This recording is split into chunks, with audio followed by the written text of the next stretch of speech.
Alright, well hello everyone, how y'all doing tonight? So, this is the last day of the 4-stream special. We did 6 hours last night. I can only do 4 hours tonight because I have work tomorrow morning. You know, Monday morning, you know how that is, it's Sunday night. So, we're gonna get as far as we can, but I don't think we're gonna be able to get to Heaven's Ward.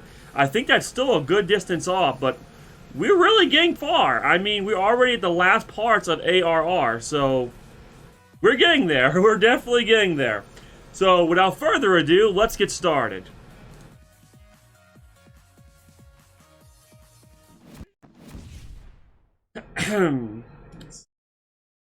Five.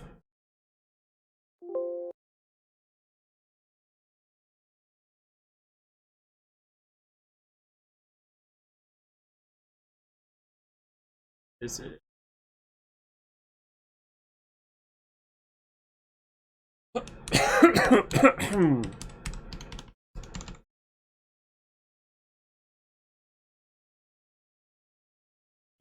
Oh, hello, Dino, and happy Easter to you too.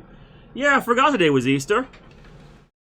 I was actually looking through the roleplay with this morning and today, and my normal people I normally roleplay with, unfortunately, I guess weren't available. Radish, I guess he was busy today. Because normally I do a D&D roleplay with him, but well, unfortunately it didn't work that way. That's alright. Today is the 4th day of the well, 4th night. Oop, wrong character. Wrong character. Hold on. There we are. It's a nice and last night of the 4-stream special. I think I got a lot accomplished, though. I mean, I did 6 hours last night, 5 hours before that, 4 hours before that, and 4 hours, and I think like 4 hours before that. So we got a lot of hours in. So I think I made more than it made up for when I got sick. So hopefully, I'm hoping we get to Heaven's Ward today. I really do, or at least we get past. At least we get to the good part, like the really good part, like the part I'm really looking forward to reacting to.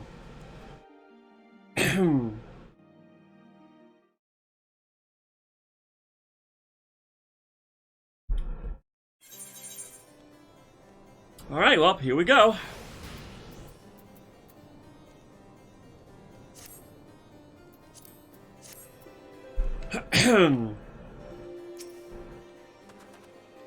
Like me, you are doubtless eager to conclude our business with Iceheart, but until other path to her sanctum is...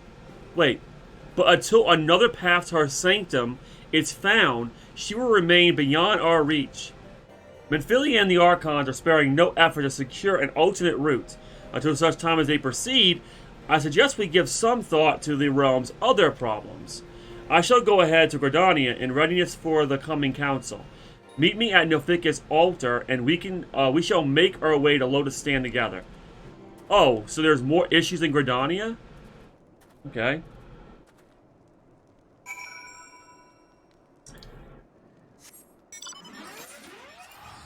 Didn't mean to do that.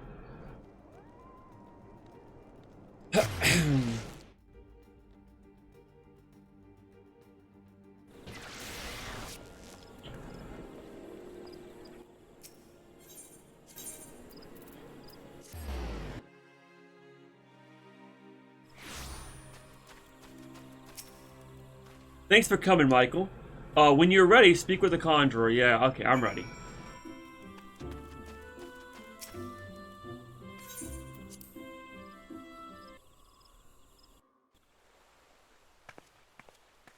Oh, wait, they're all here? Oh.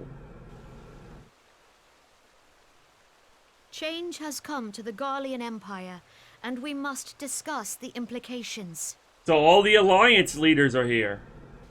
Including Marub. The rumors are true, then? The War of Succession is ended? It is. A new emperor reigns in Garlemald. Okay, well maybe he's a nice emperor. Maybe he might not try to take over the entire Eorzea. Who?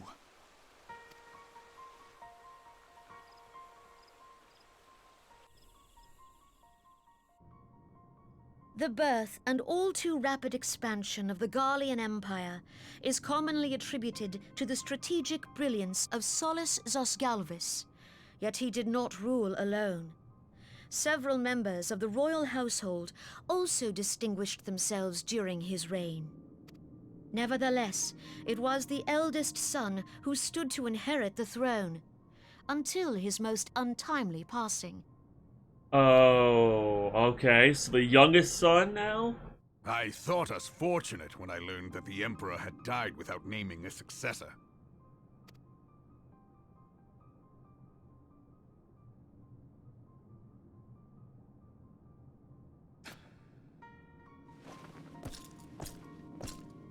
Would that the Garlean Empire had died with him.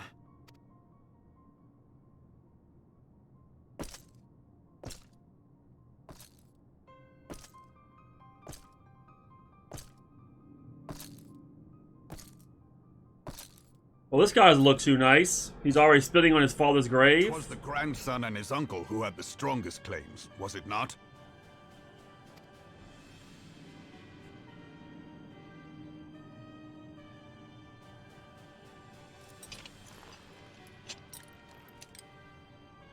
Indeed, yet claims count for little without the power to assert them. High Legatus Varus Ye Galvus is a respected military leader. Not so his uncle.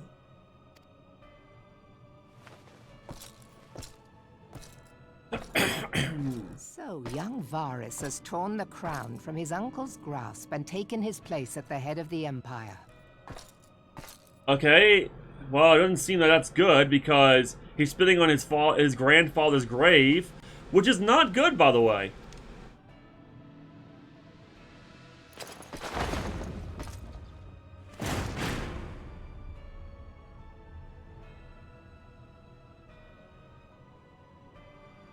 He's also a military leader, which is bad news for us.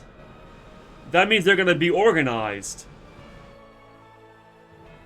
Given the troubled nature of his succession, the new emperor will require time to seal his grip on power. Yet have no doubt but that he shall, for there are none left with strength enough to oppose him. So what does that mean for us, though? Like, what does that mean for the rest of Eorzea? Is he going to do what his grandfather did and try to conquer everything?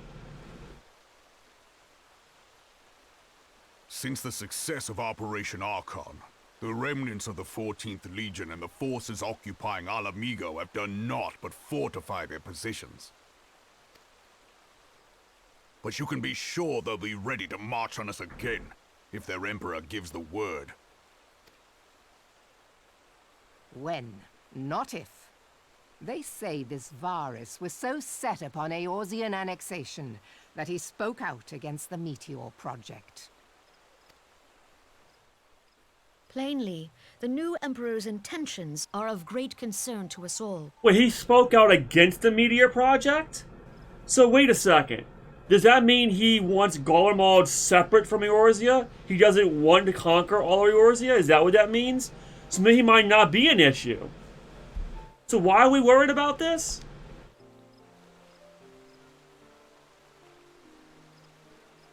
He has to I make... propose that we set aside the Cartno dispute for the present, and discuss what measures the Alliance might take to prepare for a resumption of hostilities with Garlemald. So basically, we just need to prepare for the worst. That's kind of what I always do. So, okay. Moreover, I move that we re-examine the question of how our former allies in Ishgard might be persuaded to retake their place at our side. Could Eorzea but stand as one, 'twould deal a grave blow to our enemies' ambitions. Yeah, but Ishgard is Ishgard, and unfortunately, they don't care if it don't affect them.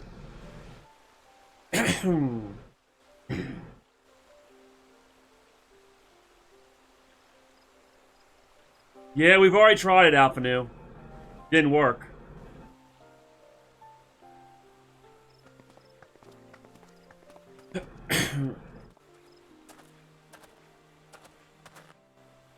Well, I suppose we should be grateful that they have finally acknowledged the inevitability of Imperial attack. Who knows? They may even do something about it. What do you mean they? The only person that was talking was Khan Isana, the leader of Gridania. For some reason, it's always her that acts first before any other city. Before any other city-state acts, it's always Gridania that acts first. They're just like, yeah, okay, sure, Like, think about it. Uda's dealing with riots and refugee problem, and Limsa Lominsa is, well, Limsa Lominsa. So it's like, okay. And then you got the people. Then you got refugees from Uda trying to take over Sylph territory. Okay, coming to Gridania. Like, If only the leaders of Ishgard would follow their example and stop hiding behind their gates, praying for the coming storm to pass them by. yeah, I don't see that happening anytime soon.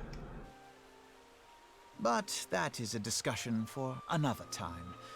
At present, I am more concerned by the fact that the Alliance's mooted preparations will be made known to the Garleans many moons before their coming.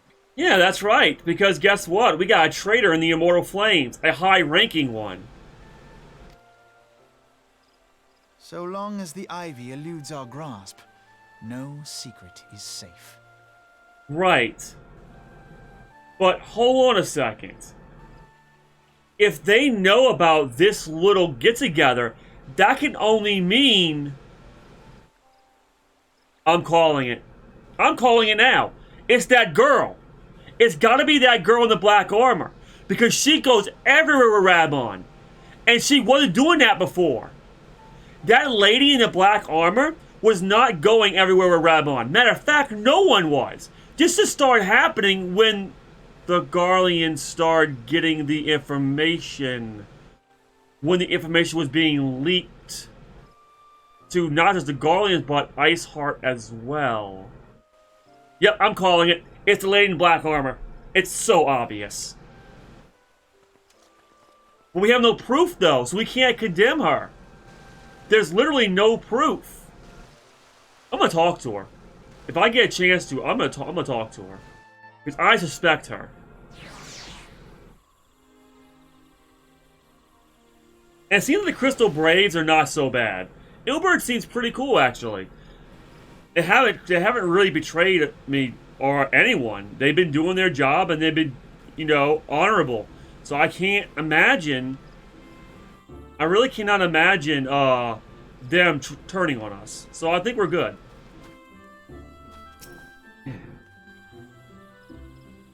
It will not escape your nose that the nations of Eorzea are no nearer to being of one purpose. Despite their protestations on the contrary, plainly the threat of a resurgent Garlemald is not enough to stir them. Well, also, I'm still kind of worried about the fact that the Syndicate is still funding the Crystal Braves. That still worries me.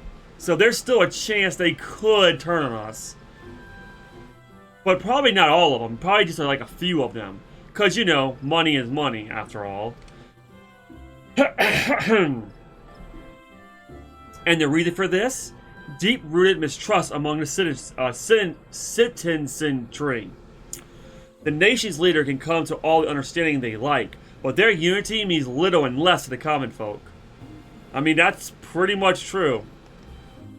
Take the Lamentians, for instance. Though Admiral Marub outlawed piracy over a decade ago, foreigners still picture the nation as a haven for grog-swirling, wood-leg cutthroats. Oh, okay. Well, thing is, though, the Admiral also breaks treaties and doesn't care, and has the Scions, or aka me, clean up her messes. So to be perfectly honest, Limsa Lominsa, or the Lamentians, is completely worthless in my book. And likewise, the Gridanians are mocked as hermits who talk to trees. Yeah, the Gridanians are a peaceful people. They're the only ones that I actually trust, to be perfectly honest, and not to backstab me. And the Udans are scorned as swindlers who worship coin. Yeah, let me tell you, my god, Uda is so much like the real world, it's ridiculous. Not that such sentiments are entirely without grounds, of course. Take that pillar of Udon society, Adelegi, for example. But that's beside the point. The fact is that people are wary of outsiders, whether they have cause to be or not. On that basis, one could argue that the conflict at Cartanu is a necessary evil. Each nation has its own war-mongering faction that advocates the acquisition of Omega in order to placate them. We present them something resembling warfare, and thereby curb their appetite for full-scale conflict. Yeah, I think Gridania is just there to defend and make sure the status quo is there. Make sure that the power is equal, because I can see Limsa, Lamensa, and Uda just, tearing each other apart. Because I have a bad feeling that the people that are fighting in Cartanu are controlled by Teleji, or the Syndicate at large. But enough idle musing. Let us speak of more pressing matters. The Ivy. I know who it is. Alphanu. It's that lady in the black armor that's been recently following Rabon everywhere he goes. It's her. I'm telling you, it's her. It makes too much sense. If they know about our plans, and every single plan we make, every time we all made a plan together, she's been there. And you did say she was a high-ranking officer. Or he was a high-ranking officer. I think it's a she. I think it's her. Since we spoke at the Observarium, Captain Ilbert has further shortened his list of suspects. And by happy coincidence, the one he deems the most likely candidate is lately come to Gridania. I was right! It is her! The hunt nears its end, Michael. All that remains is to corner our quarry. Seek out Ilbert near the Adder's Nest. He will give you the particulars. Should there be any developments in Corthus, you shall be sure that I will send word without delay. In the meantime, I wish you success in apprehending the Ivy. Oh, I'm gonna get the Ivy. I know who it is. I know exactly who it is.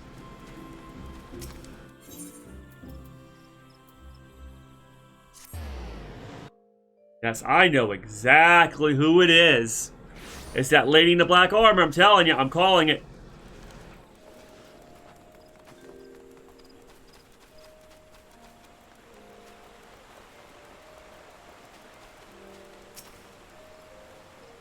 My thanks for coming, Scion. Dallas, the commander, has informed you, but we have unmasked the Ivy. You unmasked the Ivy? Oh, no. I think I did. I know who it is. Let's say we both did it. We both unmasked her. But we need proof that it's her, though. We can't just go on and arresting her like a citizen's arrest and be like, hey, we think it's you, without no proof. We gotta have proof, Ilbert. We can't just go around arresting people. From this point on, we must proceed with extreme caution. You're right, we should. Can't do that, okay.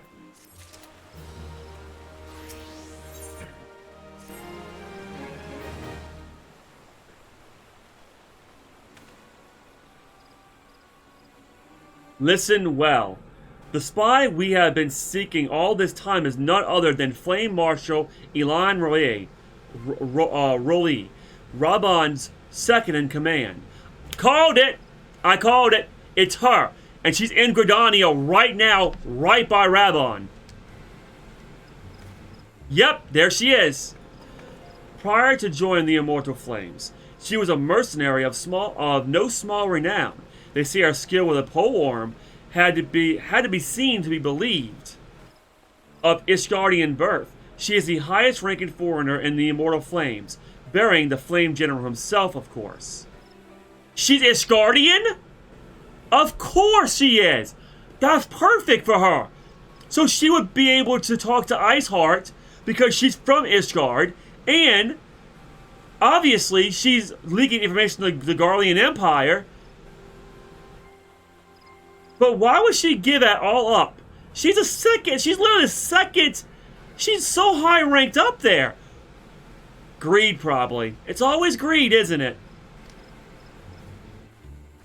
When he formed the Grand Company, Rabon chose people based on their worth. whence they hailed was of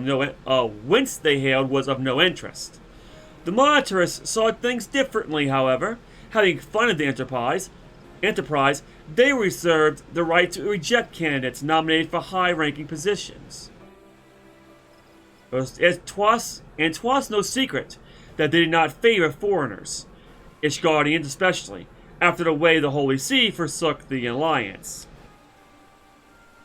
Yet the monitors did not raise so much a murmur of protest when R'lyeh was appointed to her post. Passing strange, is it not? Could it be that the Ivy had some hold over the monetarist?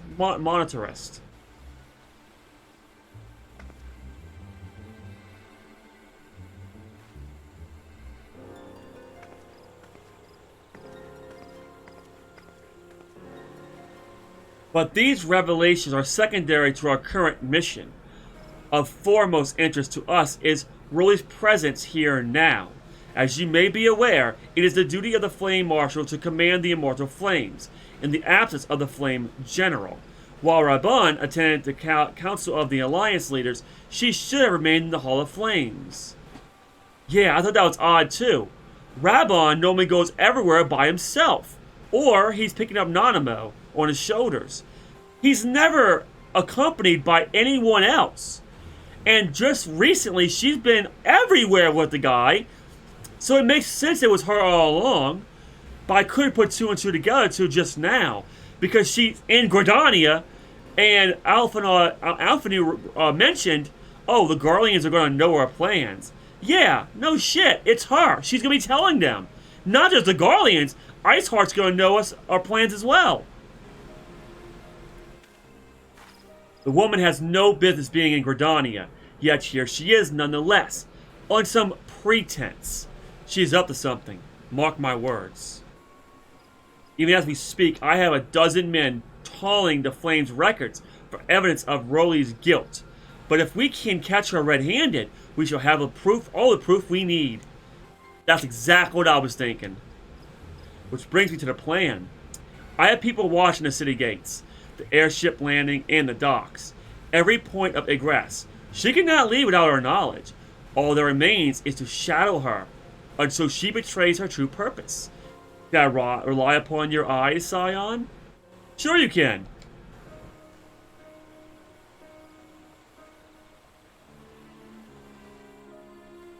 You have my thanks. Let us go, and take care not to alert our quarry. Finally we can put this stupid Ivy thing behind us. Alright, so now what do we do? I guess I have to... Okay.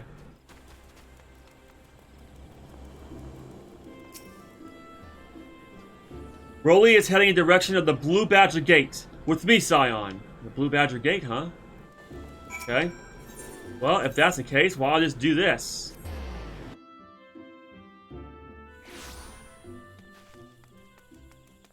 Be a lot easier, right?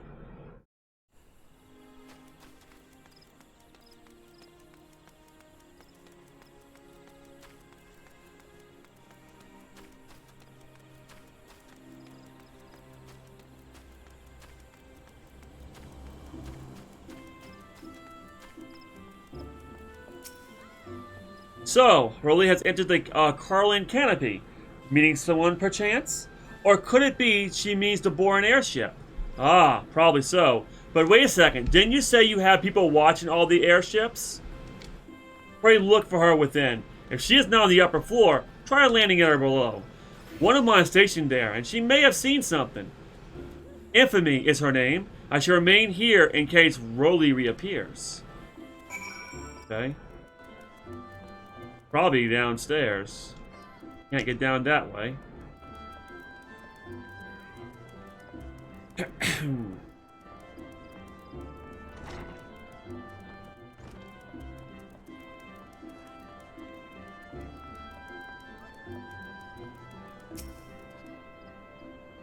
Michael Bertuzzi! Oh, this is an unexpected pleasure. What brings you here? Ahem, a social visit, you say? How pleasant. No, she didn't come this way. I've noted every passenger and none bore any resemblance. Well, don't let me keep you! I see. So she didn't come this way, huh?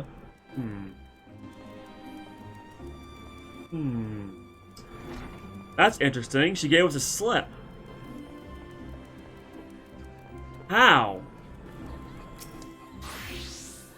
Did she go out? Wait. Maybe she went out of the gate. Nowhere to be seen, you say? And you were sure she did not board airship? Huh. She did not come back out either. Where in the seven hells could she have gone? Wait a second. What if she's... Listen, I've actually did the Mandeville quest. What if she has a glamour on that changes her appearance? What if she's actually wearing a mask? Could it be that she changed her appearance? The Roost! How could I forget? Greetings, good sir. Might interest you in some Mutai tonic. A cup a day imbues a man with great vigor, if you take my meaning. Perhaps another time, friend. Wait. That necklace. You're a shinobi of Doma. The woman you seek has left Gridania by way of West Shore Pier. She was attired as a merchant, but these odds are not so easily deceived. I knew it! She just dressed in another outfit! You may wish to take a search to the East Shroud, but assured that we shall continue to support you from the shadows. Oh my god, the Domans are so useful! They really are! They remind me a lot of the people from Ryori Kenshin. Oh my god, what do they call them? Oh man, I forgot their names. They're ninjas. I gotta watch Ryori Kenshin again. I totally forgot their names. Oh well, but you know what I'm talking about. If you watch Ryori Kenshin, they have an amazing information network, and it's really good. And of course, they're ninjas. I just can't remember the name of this organization or the group. The Ada. It's also the A, I think. It'll come to me when I least expect it. Thank the 12 for the Domans. Were it not for their unique talents, Rolly would have disappeared without a trace. Yeah, she sure would have.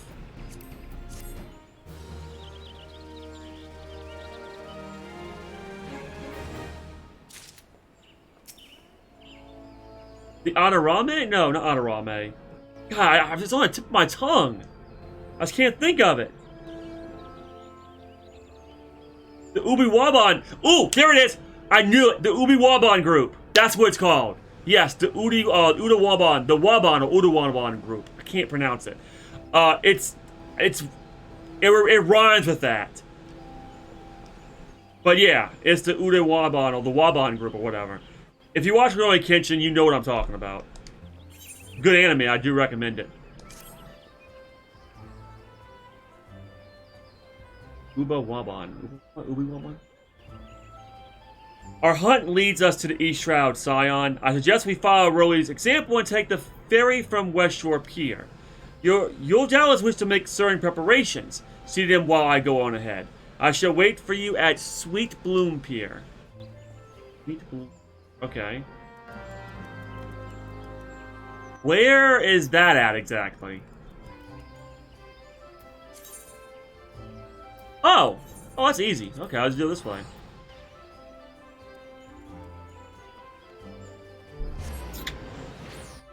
Okay.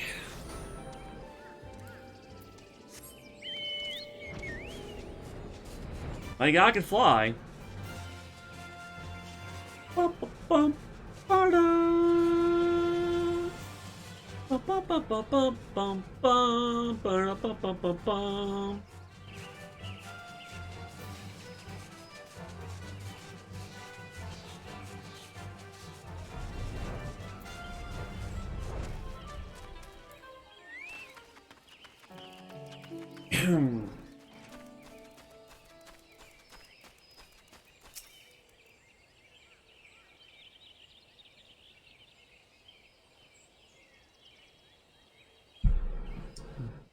This way, my friends.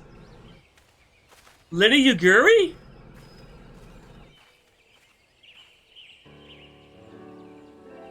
Your quarry makes for Hearthstone Hut.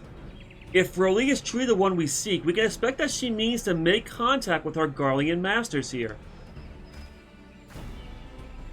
An explanation is in order. You are no doubt aware the Garleans have their own methods of communicating over great distances.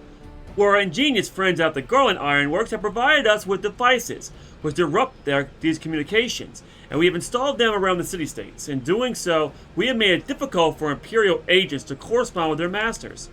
Roly would thus have no choice but to rendezvous with her Imperial contacts directly. Yet, as a well-known face in the Immortal Flames, she cannot move about Fanland without being recognized. It would only be a matter of time before someone saw through her disguise. For this reason, I believe that she has chosen the Black Shroud for her clandestine meeting. The Elezen are a common sight here, and her comings and goings are not like to turn any heads. As my scouts tell it, the Garleans have secret agents, sent agents with a mind to destroy the devices and render such direct contact unnecessary. Fortunately, our shinobi have thus far been successful in rebuffing their efforts. This is it. We need only make for Hearthstone Hut and catch Roly in the act.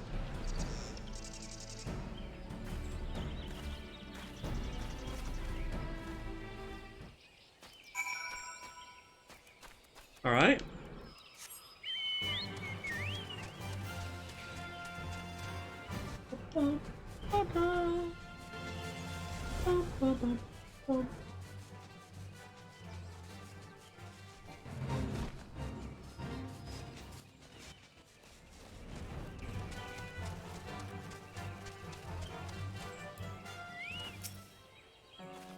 My people report that our quarry has departed for for the Bramble Patch. The eye returns to the knolls whence she came, but perhaps it is all for the better. To convict someone of her standing, we require damning evidence against her. What could be better than to catch her in the act when she meets with her Garlean masters? True, and I'll be there too. Which I bet she'll be very surprised to see the hero of Eorzea, catching her in the act. My countrymen and I shall lie in wait in the shadows. Tread warily, my friends. Okay.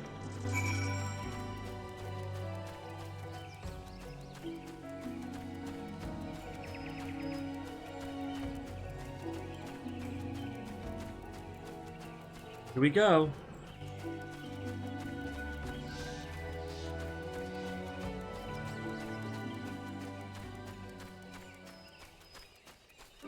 Now the question is she gonna try to fight us? Like, is she that stupid to think that she'll be able to beat me, out of all people? The Warrior of Light herself?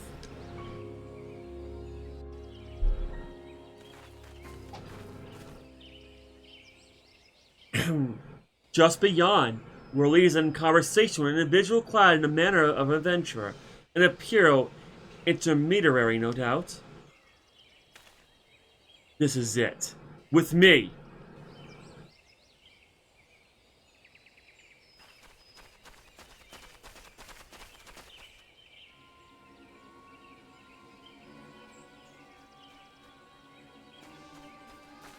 The jig is up, Ivy.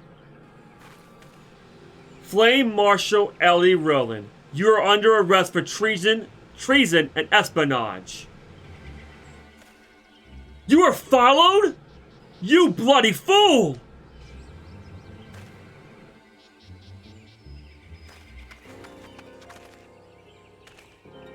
Damnation! Yeah, you're not going back to Garlemald. You're not going to be going back to Garlemald, and you're also not going to be going back to Iceheart. Yeah, I don't think so. The information you just gotten, you're not getting away with. And you're not getting away either.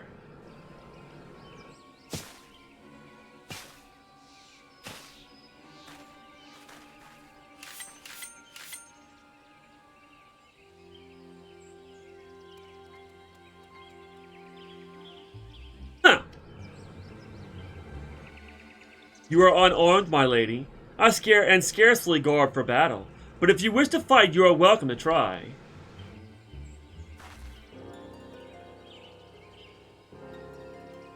What is the meaning of this, Captain? Would you arrest me for strolling in the Twellswood? When last I looked, that was no crime, and neither was conversing with passing strangers. You would feign ignorance, then. Very well. If you do think of something to say, there'll be plenty of time to say it later. Now come quietly, or shall I make you wish you had? We got your informant! Like, we got the dubious adventurer! And you think we can't get the truth out of him? Like, it's over. I offer you no struggle. After all, I have naught to hide.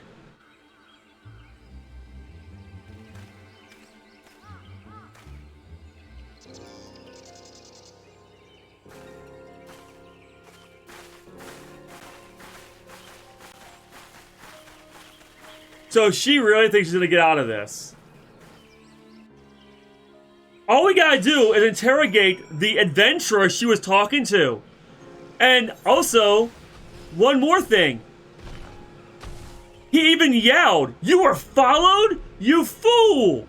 I heard that. There's no getting out of that. It's over.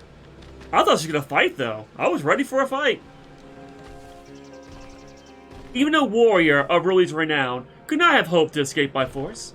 Despite her claims, her surrender does not bespeak innocence, but an awareness that her position is untenable. With the ivy thus uprooted, it is to be hoped that the tendrils she entwined within the immortal flames will gradually wither and die. Mayhap then the people of Udai will have the grand company they deserve. But let us speak of the present. If I may ask, what will you do now, Michael? Hold on a second, there's a problem with this. Her tendrils, you mentioned that. What if she has friends in the oh my god, that's not good. What if she's got friends in the Grand Company? They could easily let her out of prison, or out of her cell. And she could escape very easily. I'm calling it now. She's gonna escape. She's gonna escape instantly. It's not just her. She's the head, yes, but she's got people that's backing her. Also, the Syndicate's probably backing her as well, which means this didn't work. We just wasted our time.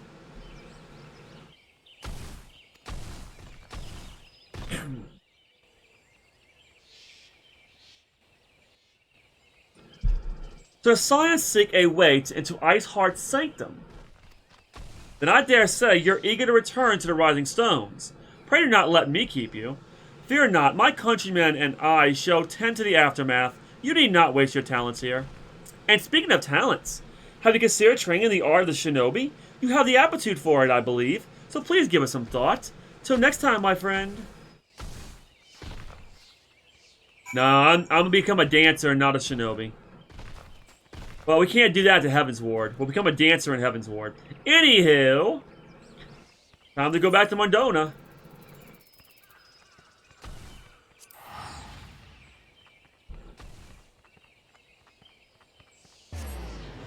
But yeah, I'm calling it now. She is going to escape. Oh, my eye's bothering me for some reason. My right eye.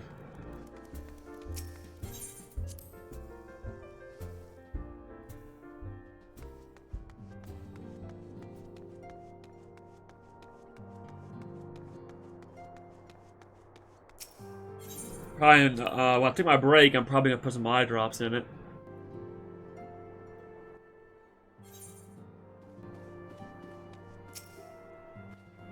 Welcome back, Michael. I understand that Alpha Nu had a task for you. May I ask what it was?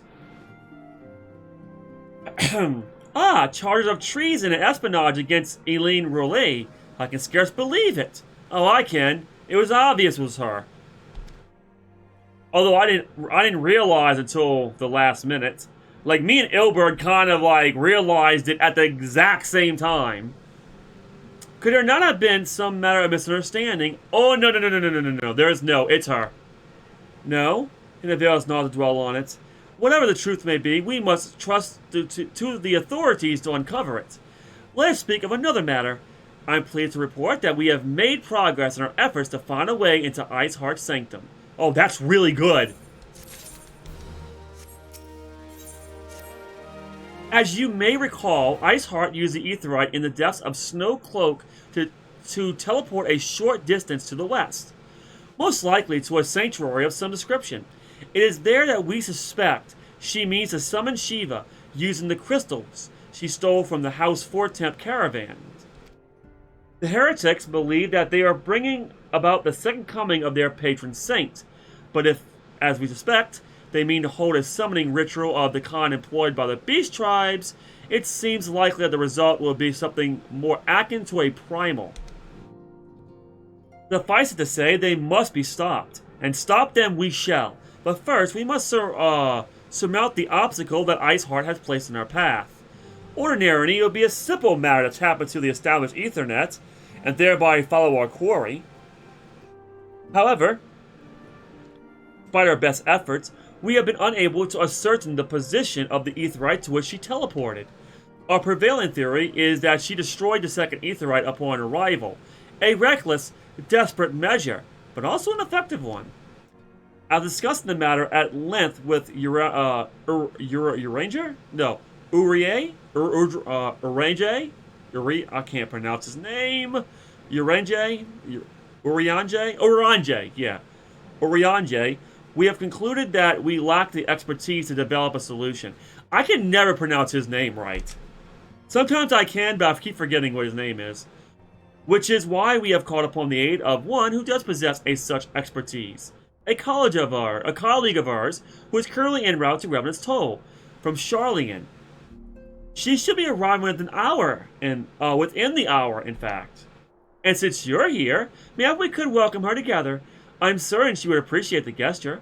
Let's make our way to the northern gates and await her coming. Sure, Minfilia.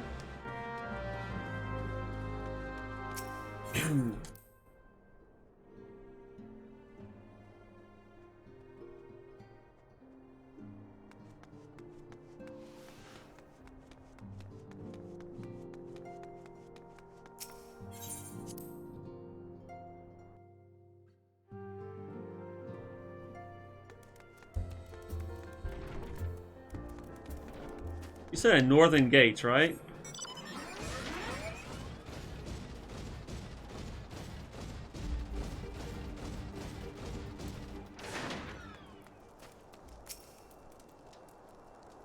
Where is she?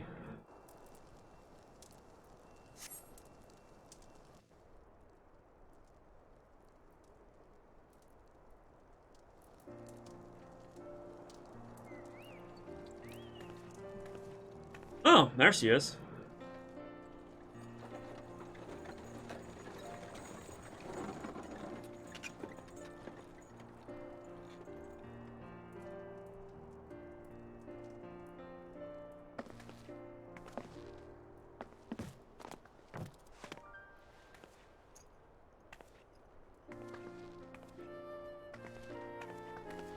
Oh, she's a scion as well.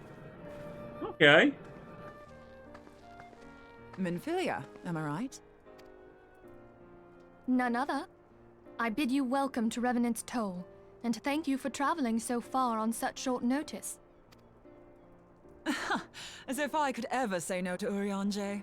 Eorzea. I did say it right. Moonbreeder is an accomplished Charlian scholar and an authority on Aetheryte technologies. She's also really big. She has played an invaluable role in our search for a means to capture Ascian souls.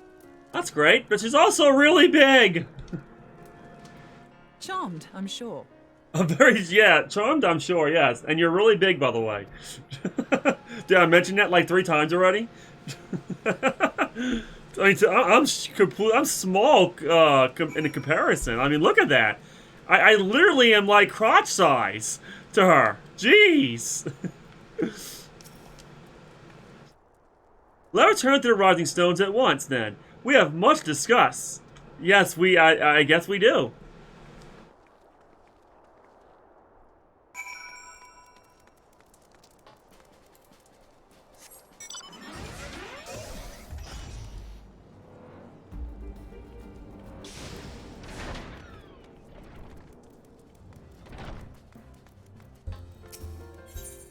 Isn't that your favorite size difference? Yes, it is, actually. Though, I'm not really into her whole look, though. I mean, if she looked differently, it'd be different. But, like, still. She's really big. I was just making an observation.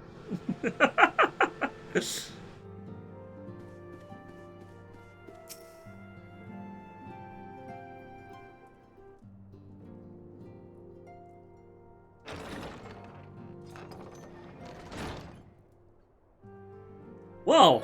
Moon! Gods, it's been ages! Everyone's here. Oh, longer, sister.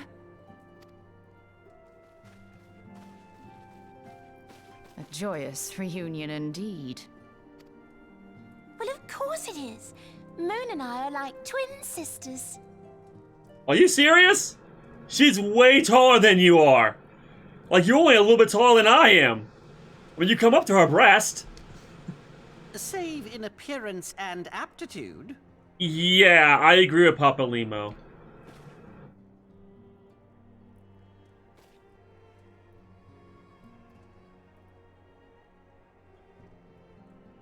Everyone, if I could have your attention. We have with us an esteemed guest who has come from Shalian to assist us. Great. Can you now tell us how we can get to Shiva and Iceheart? Because I would like to get this going here.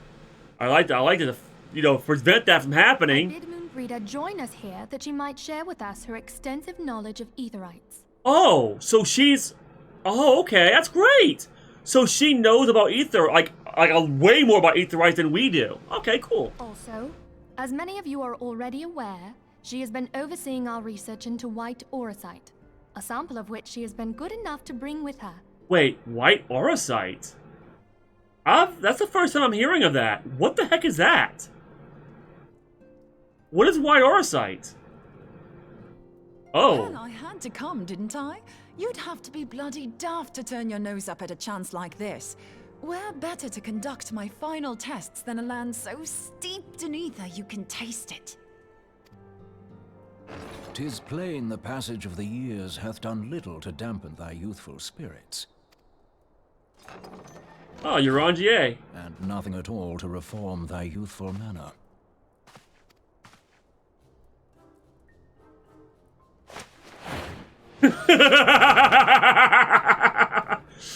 Eorzea, where in the hell's... Just gonna squeeze the life out of them. Unhand me.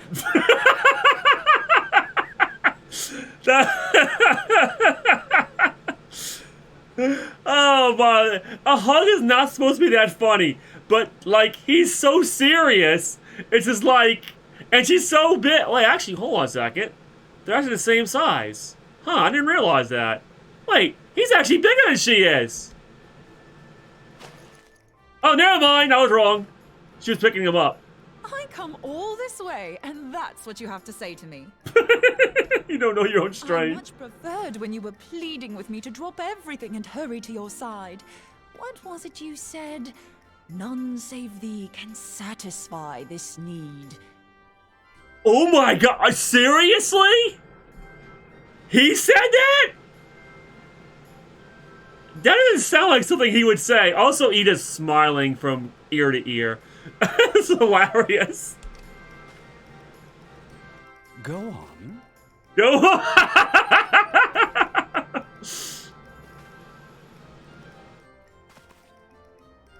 Thine artless attempts to misrepresent mine all too innocent motives do thee little credit. Innocent? Innocent motives, huh? I don't think there were innocent motives. Mine intent, as well thou knowest, was but to impress upon thee the gravity of the circumstance. Lest thou doubt, a deiform entity shall shortly be summoned, save if thou and no other grantest my compeers thine aid. Can you please talk normal? For once in your life? You still haven't found it, then? Your missing Aetherite. No, we uprooted the ivy, though, at least. We have not. No. We know that Iceheart teleported to an aetheryte not far from the first. Yet even after careful analysis, we could not locate the second beacon. We now suspect that the heretics destroyed the second aetheryte to impede our pursuit. And we're screwed if that happened. So what do we do now? Our allies continue to scour Snowcloak for Iceheart's sanctuary, but we have no guarantee that they will find it. Yet it must be found, for even now Iceheart prepares to call upon Saint Shiva. I mean, if it's an aetheryte, she could be anywhere. I mean, don't aetherytes teleport you, like, to the next aetheryte? Normally? It was linked. I'm sorry, but if the aetheryte's been destroyed, then that's that. Exactly what I was saying. Oh. You're absolutely sure she used the first aetheryte, are you? She didn't just use teleportation magics? One of our own bore witness to her escape. I can say with absolute certainty that Iceheart used the aetheryte.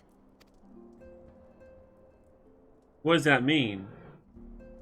That mean you could do something about it? In that case, there might be a way, so long as the ethereal current is still flowing. Wait, but you know how long it's been? We've been dilly-dallying, trying to find the ivy for a while. I guess it hasn't been that long. Truly? How?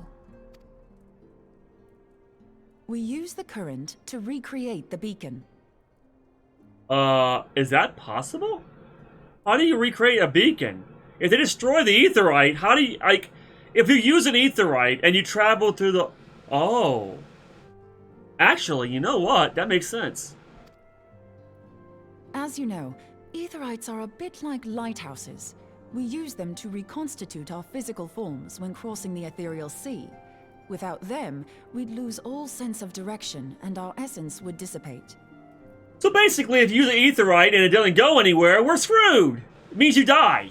It means it's very dangerous using aetherites. I didn't realize that.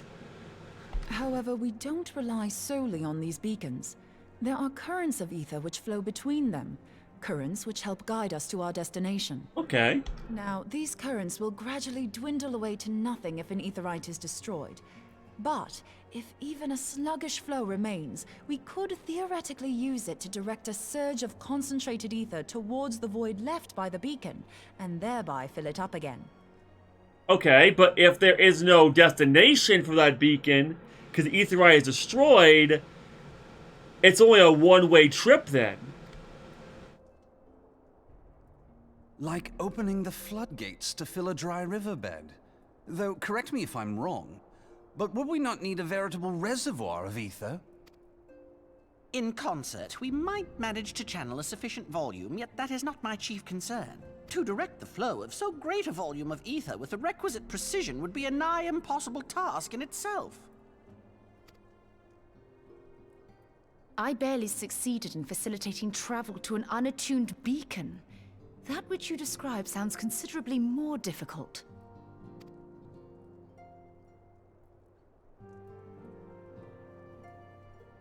And dangerous. Every person who has attempted to teleport in this fashion has died in the process. They, however, did not have white auracite at their disposal. What is white auracite? You still never explained that. I can use it to channel all the ether you can give me into the aetherite. However, white auracite cannot retain ether for an extended period of time, so we would need to infuse it immediately beforehand. Okay. Just so you know, I'd confidently give this plan better than even odds of success. And if the worst comes to worst, your people won't suffer. Yeah, our souls will just be, well, I mean, no, it won't suffer, that's right. Because we'll return to ether and then reconstitute our bodies back to the other aetherite. So if it doesn't work, we're literally just gonna die. Yeah, we won't suffer, it'll be an instant death. Also, probably I'm gonna be the one using it because I'm the Warrior of Light, and I'm probably more powerful than every other Scion, therefore I'm probably gonna be the one, and also finding a Primal most likely. So most likely I'm gonna be the one, and also my friends, other Warriors of Light, are gonna be fighting Shiva or Iceheart. Though it risked the lives of our best and brightest, we have not the time to seek other options. Also, I have the Echo, by the way, so I seriously doubt. I think our best option would be either Minfilia or me. And it's gonna be me, of course. If the ethereal current still flows, we shall carry out Moonbreeder's plan. Let's do it. That's the spirit. Let's roll the dice.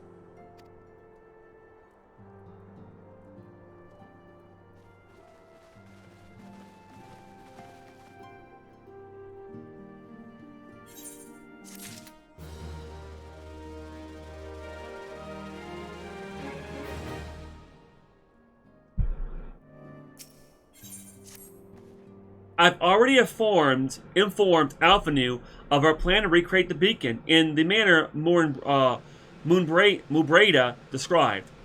He agreed that despite the inherent danger, it represents our only hope of success.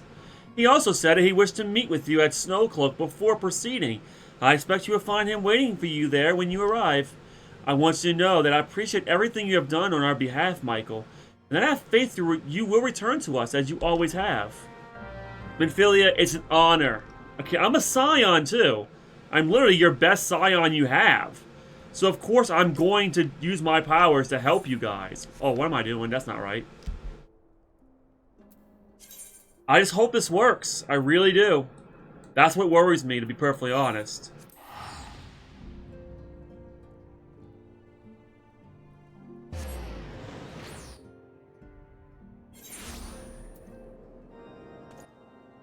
Yeah, I think I gotta go this way.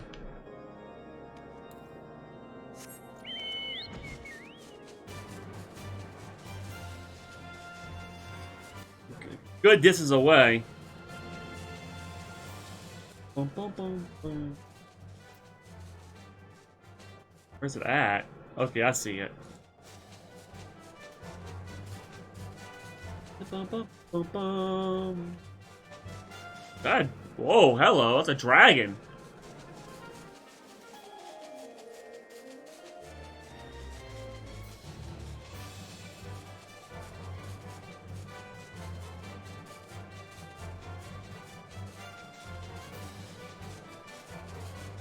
So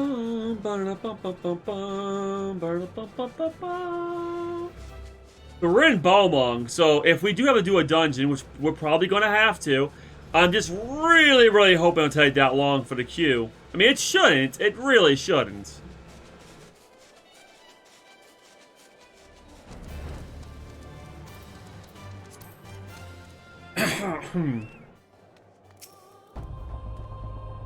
Good to see you, Michael. I was starting to worry if you were having second thoughts. Of course not. Captain Ilbert sends his regards, by the way. He attends to the interrogation of Ali Rowley in Uda even as we speak. I bet he does. Although she's gonna escape Alphanu. Also, there's still this problem with the Syndicate having their fangs into the Crystal Braves. You know, supporting them from the shadows. I really don't like this. I really think it's a bad idea having these Crystal Braves. I just don't like this. But I should not distract you from the matter at hand. We can discuss the Ivy upon your return. Oh, we got a lot to discuss upon my return. I trust that, by which I mean to say, the others are waiting for us at the Aetheryte. After you, Scion.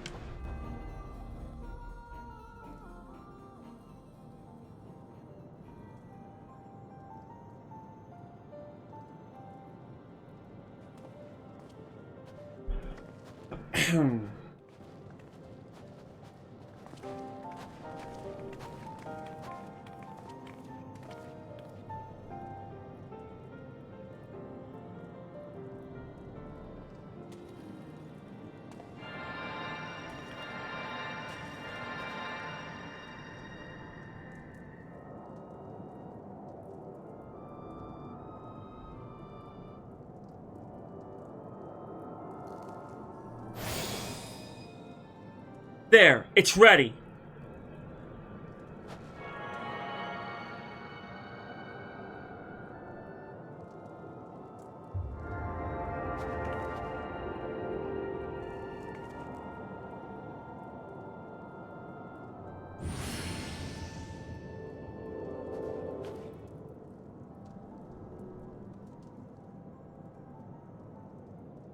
Ha! it worked, I think. Right, so we just, so hold on a second. So if it doesn't work, I die instantly. And we don't even know if it worked. How do we know if it worked? Try to tune into the ether right now. Feel for the current and try to locate the beacon. Sure.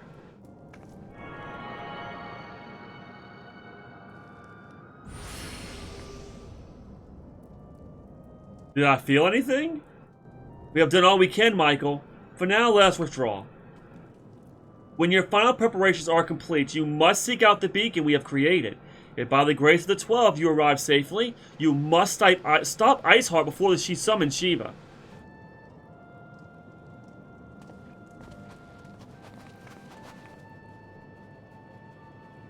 What really worries me is that Iceheart mentioned Hydaelyn.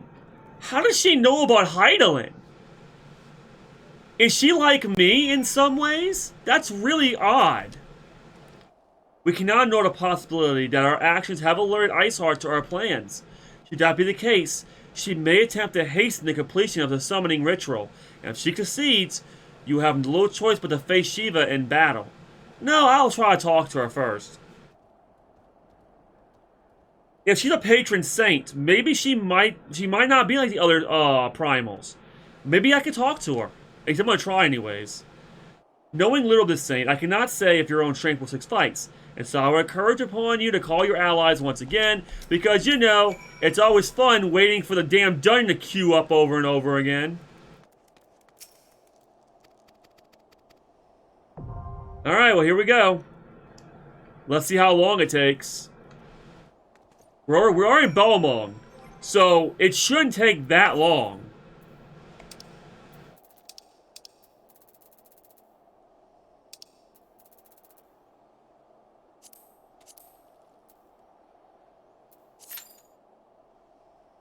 Oh boy, well I'll take that back. It's at least 5 minutes.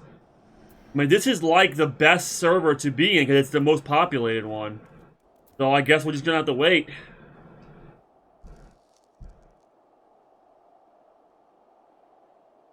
Okay, well, I guess we're still waiting. Alright, well. As I was trying, of course. Yeah, okay, yeah.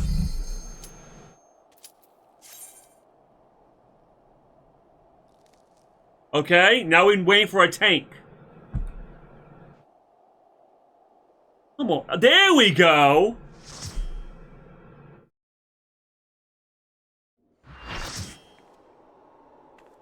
Well, hello, Iceheart.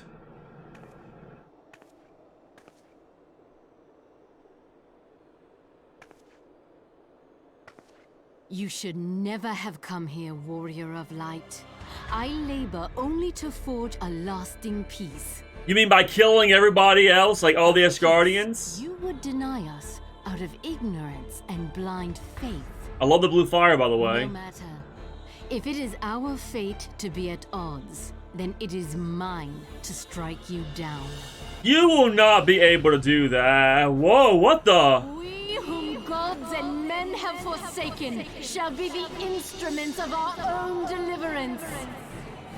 Wait, what are you doing? Take of my flesh. Fill this vessel with your light. Walk amongst your brothers and sisters once more. Are you seriously? Saint Shiva, still the hatred within our hearts and bless us with eternal grace. You're fusing with a primal? That's possible? She's fusing with Shiva! How is that possible? There's no talking to her. She has complete control of her primal. Because it's her body. Well, there went my idea of talking to her, because that's not gonna work. She is beautiful, by the way. Wow, she, okay then.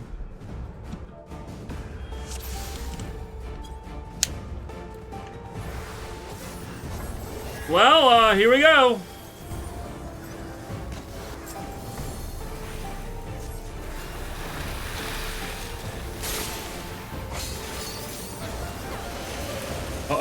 Oh god. Oh god. Ice, ice, ice, ice, ice. Oh, that hurts. Oh god! That hurts! That took half my health away! And it was cold as fuck! Uh-oh. Oh god. Oh my god! Shards of ice?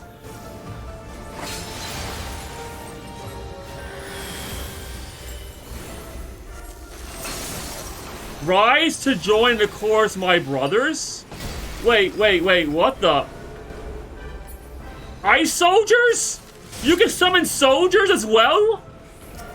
Oh, that's not good. Well, I'm going in! Holy Nova!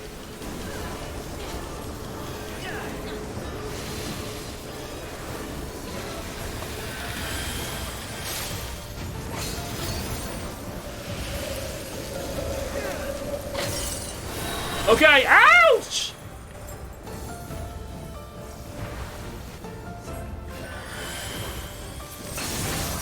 Okay, where'd she go?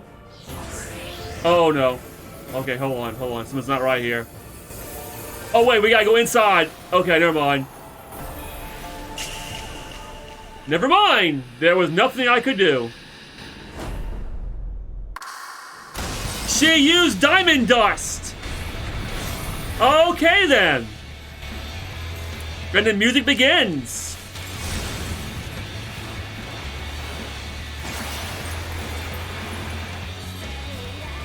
Uh-oh. Oh no. Oh no. Okay, well.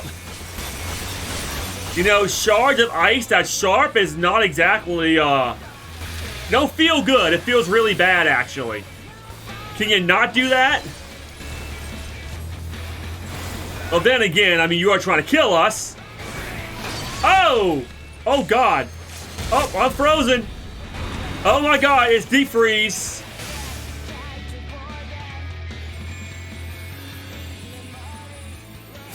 Well. Sorry, Iceheart.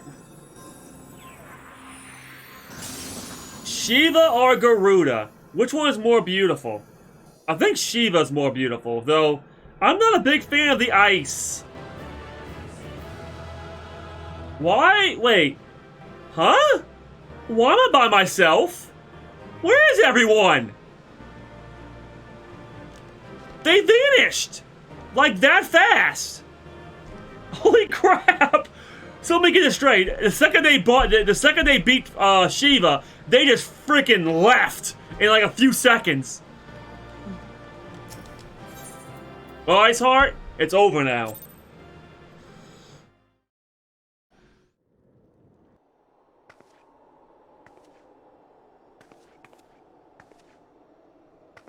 So you still want to fight now?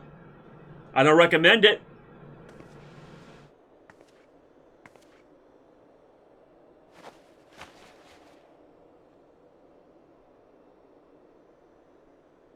Fool.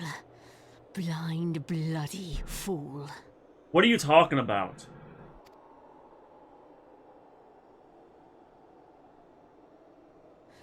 You, of all people, should understand the suffering war begets. That no sacrifice is too great if it brings an end to the violence. And that's where you're wrong. Those who say that we sacrifice others for the greater good, yeah, they have no right to have any power. Because that's not how it works. It's never, ever, ever, ever, you know, good to have, oh, there's no sacrifice too great. So you sacrifice 1,000 people to put an end to violence, which, by the way, might not even happen because sacrificing those 1,000 people and their families are gonna wind up fighting against you, which makes more violence. It makes absolutely no sense, Iceheart. You're not thinking straight.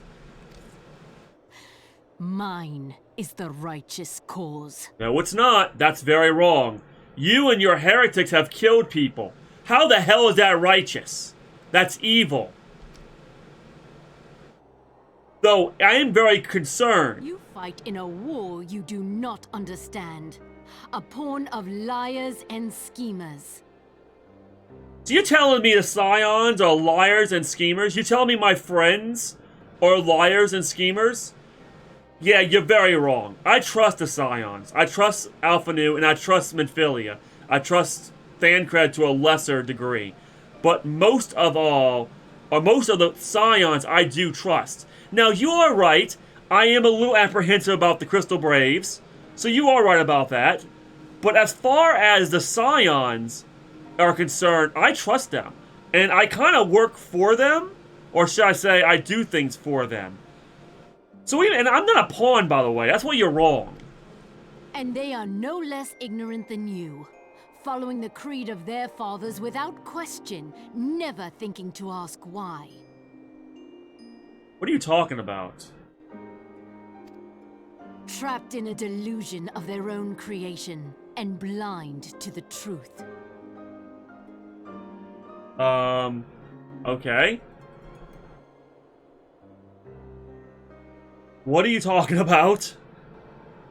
Warrior of Light, redemption is not beyond us. Yeah, but killing a bunch of people is not redemption. That's the opposite of redemption. We who walk before may lead those who walk after.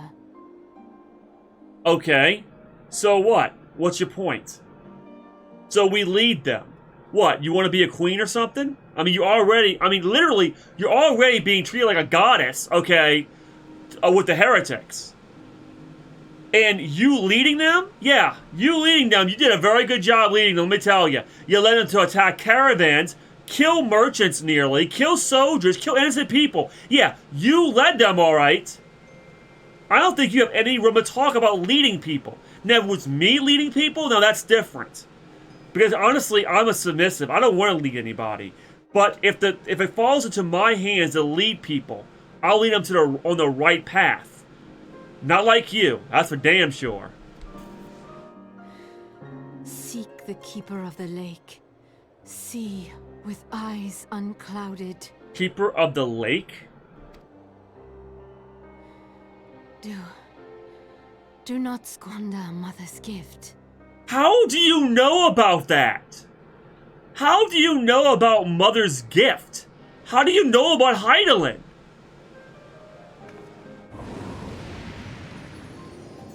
Hear, feel, think. How do you know that? How do you know that? Those words. That's what Hydaelyn keeps telling me. Is it possible that she's a warrior of light as well? But how? Knowing she's a warrior of light, she fused with a Wait a so the vessel withdraws. A predictable outcome. Hold on a second. A warrior of light could probably fuse with a primal. They would have enough power to do so. We can absorb the crystals that power up a primal. So maybe that's possible. But, so Iceheart's another warrior of light. I thought I was the only one. Well, besides no, that's not true, because the other people, friends and stuff like that. There's more than one warrior of light, of course, but like, in the story, I thought I was the only one. I guess not. Either Iceheart is the warrior of light, a warrior of light, or, wait, no. No. She has to be. Only a warrior of light would know those words. Even Minfilia wouldn't know those words. Even if you just had the echo, it wouldn't matter. She's gotta be a warrior of light, which means a warrior of light can fuse with a primal and gain even greater power. I mean, having the echo already allows you to put your soul in someone else's body. So that's interesting. By the way, what the hell are you doing here? Nevertheless, La Habrea will be pleased. How unfortunate.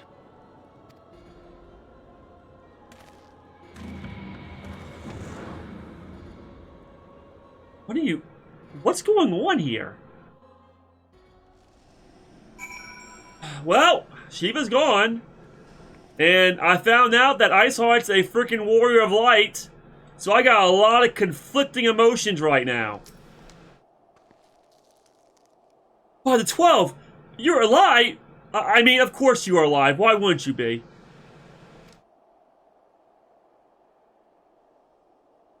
Iceheart did what? And you're certain about that, are you? Dravanians are skilled with glamours, after all. That was not a glamour. She not only fused with Shiva, and became Shiva, so which means we beat her, but she's still Shiva. Like, the primal is still in her body. She did not lose the power of Shiva. She is still Shiva. And she's a warrior of light, apparently. Like, this is insane. Look, if you say that's what you saw, I believe you. It's just I've never heard of a primal being summoned like that before. Yeah, a warrior of light never summoned a primal like that before. That's the thing. If a warrior of light summons a primal and absorbs it in their body like I do, because I absorb the crystals, actually I still have them. I have every single one of my crystals from other primals, which gave me that light sword, I think, when I fought Eorzea. Yeah, pretty damn sure that you can fuse with a primal. It's possible. Wait, are you sure you're not injured? Head trauma has been known to cause hallucinations, you see. No? Well, fair enough. I was only asking. If you ask me, there's naught to be gained by mulling over the implications of your story in the freezing cold. Let's save it for the rising stones, eh? I'll get everyone to meet us there. Before that, you best pay a visit to Whitebrim Front and speak with Alphanu. He's probably worried sick about you. That or he's busy playing politics with Ishgardians. Either way, I'm sure he'll be delighted to see you hale and healthy. Speaking of which, you don't have a headache or anything, do you? No? Blurred vision?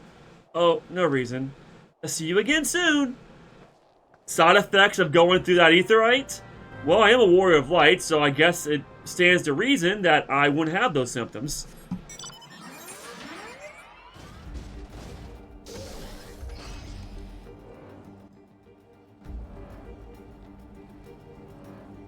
Alright, well, we fought Shiva, we defeated Shiva, but not really. We did defeat Shiva, but Shiva's not dead. I think she probably has lost her powers a little. No, not really, because, again, she's in the body of someone else, so I guess Iceheart is Shiva.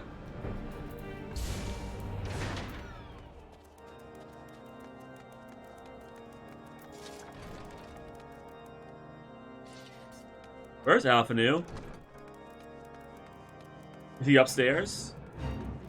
Why am I joining a fate? I don't want to join no fate.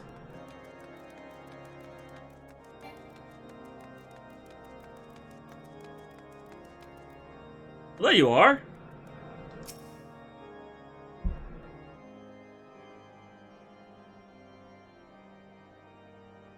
There she is. And none the worse for wear. Was there ever any doubt that the Warrior of Light would succeed? I think I speak for us all when I say that I should like nothing more than to hear the striking tale of your victory, if you would be so kind. Oh yeah, let's see. We have Iceheart that fused with Shiva. She's a Warrior of Light. She knows about Hydaelyn, and she has the Echo just like me. It's basically like another version of me, except she actually fused with a Primal. Unlike me, who just took their crystals and gained more power that way. Then we were too late to prevent the summoning. Oh, that's not the least of it. She is Shiva now. Oh, but not too late to prevent further loss of life. An outcome worthy of celebration, and one for which we have Michael to thank. Yes, you are right, of course, Sir Imeric. We should be content with what we have accomplished. I, for one, could not have wished for a better outcome. Shiva is no longer a threat, and the heretics have been routed. Aye, there is a matter of Iceheart's escape, but she cannot run forever. Whether it takes days, weeks, moons, even years, my knights will find her. No, your knights will die. I guess you didn't hear what I just said. Iceheart is a warrior of light just like me. Not only that, she literally absorbed Shiva. You and your knights are no match for that. If I were you, I would stay far, far away from her. And your knights. Seriously. do yourself a favor and don't try to attack her. Just leave her alone. If she does anything, I will deal with her. But you don't need to. Because I don't think you would survive. In the meantime, Lord Drillamont, is the caravan ready? The supplies that you men recovered have been prepared for transport, in accordance with your wishes. Rest assured that my knights will see them safely to Revenant's Toll.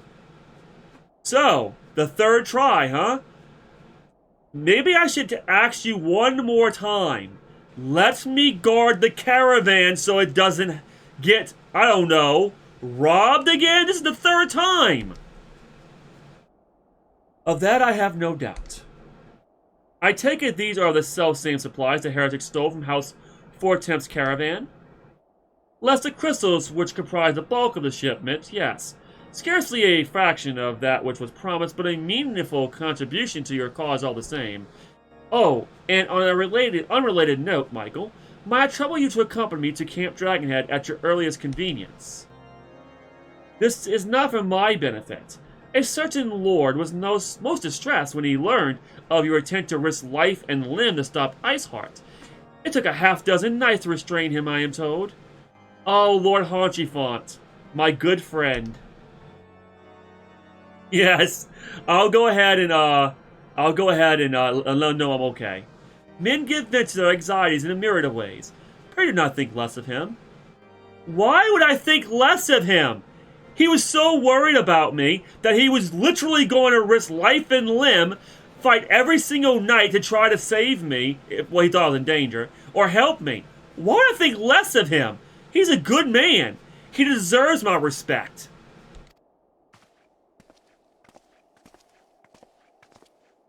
Yeah, I'm gonna go there right now and make sure he's alright. I hope the knights didn't hurt him.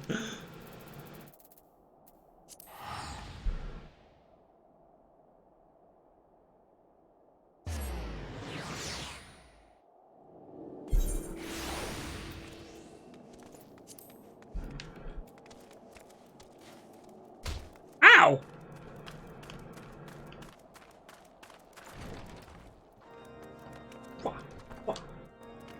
Well, hello, Lord Haunchifont. I heard that you fought a bunch of knights to try to get to me.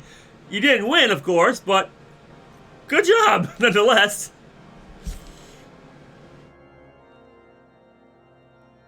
What were you thinking, Michael?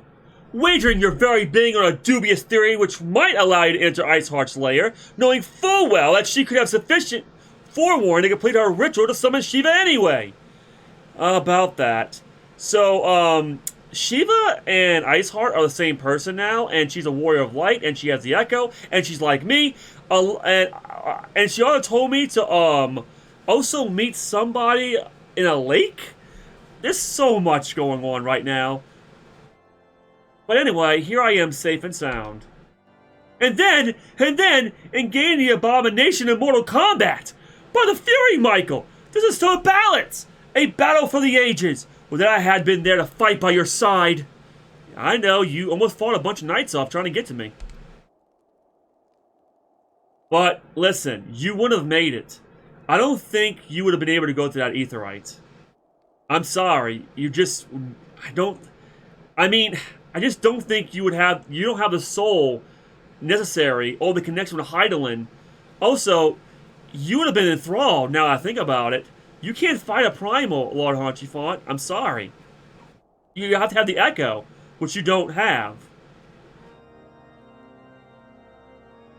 While your worrying is definitely most admirable, and also, I can't think of the other word I'm trying to think of. Appreciated. That's what I was trying to say. Don't throw yourself to the lion's den, pretty much. Like, you wouldn't survive. Yet here I was, forced to wait, condemned to wonder at the fate of a dear friend for a variable eternity. I would not wish such torture on my most hated enemy. But here you are now, and that is what truly matters. Let us move on. Sir Emmerich wished to have words with you and Master Avenue in private. He awaits us in the intercessory. Sure. probably wants me to help him more now. Because, you know, we didn't help him enough by defeating Iceheart and frickin' Shiva.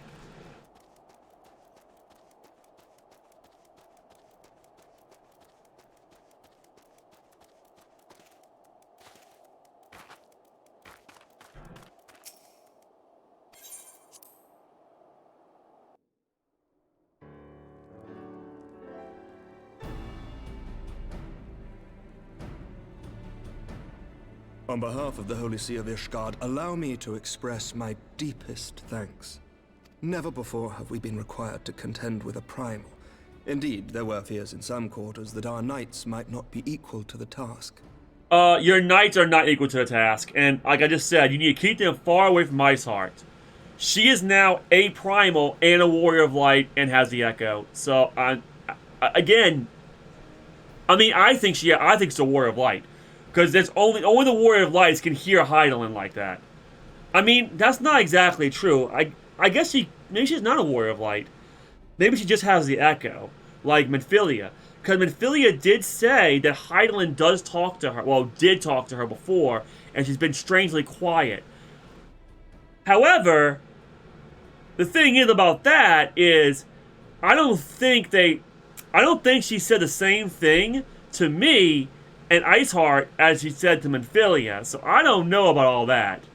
From what we have now learned of these beings, I can say with certainty that we would have lost a great many men had the Scions not intervened. Nope, you have lost all your men. You see, she fused with a primal. It means that if your men got close to her, they all would have been enthralled. That's how it works. You would literally have to fight against your own people. Not to mention, she would probably froze y'all anyways. So she'd have an entire army of people fighting against you. And then on top of that, enthralling more of your knights. You don't have the echo, so you cannot fight a primal. There's a reason why the Scions had to intervene. It's a reason why we are specialists when it comes to primals. Although every single primal we have fought, I have defeated. Literally, they all depend on me. So you're nice to stay out of it. Let me deal with it. It's kind of like a thing me and my brother, you know, with my grandmother. It's like, listen, I've been taking care of my grandma for 10 years, okay? I know almost everything about what I'm doing. Let the expert deal with it. Thank you for your help, but let the expert deal with it. Then the argument for preemptive action should be self-evident. Perchance now you will reconsider my proposal that Ishgard move against Natalan. Natalan? Who is Natalan? Ere we first met, a similar proposal was tabled, but the Holy See decreed that we were to observe, and that military action should be taken only in self-defense. Yeah, that's a problem. You see, while you're twiddling your thumbs, Garlemald is getting more powerful, and they're gonna wind up sweeping you guys. They're gonna take over Gridania first. I'm sorry, no. Actually, yes, they're gonna take over Gridania first, then Uda, then Limsa Laminsa, and then after all of that happens, they're gonna have a bunch of armies because they gotta basically conscript all those people from those territories into their army, making the army bigger. That's what Garlemald does, by the way. And then they're going to attack Ishgard. So what are you going to do then? Depend on the Scions to save your ass again? I don't think it's going to work that way. I don't think I can take on every single damn soldier from Gridania to Uda to Limsa Laminsa and Garlemald at the same damn time. Not to mention, if they unearth a mega weapon, we're fucked. All things considered, it was not an unreasonable decision. Since the calamity, 2 vigils have fallen to the Horde, while Garuda has never shown any inclination to storm the gates of judgment. That's because I see it! That's because oh my god, you're so... I defeated Garuda!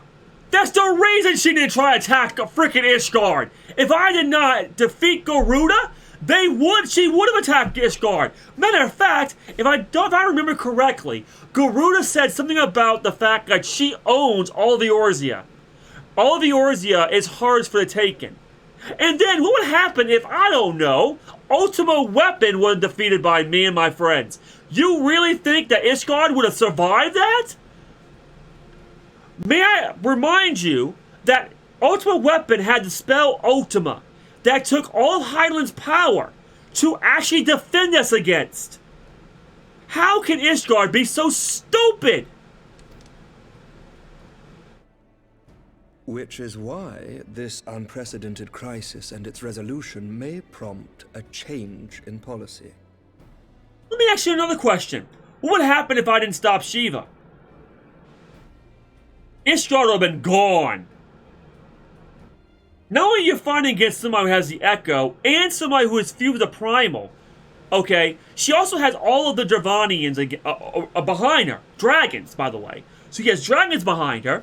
She has people that are heretics behind her, that your knights, okay, couldn't even defend the damn caravan to get to Mordona.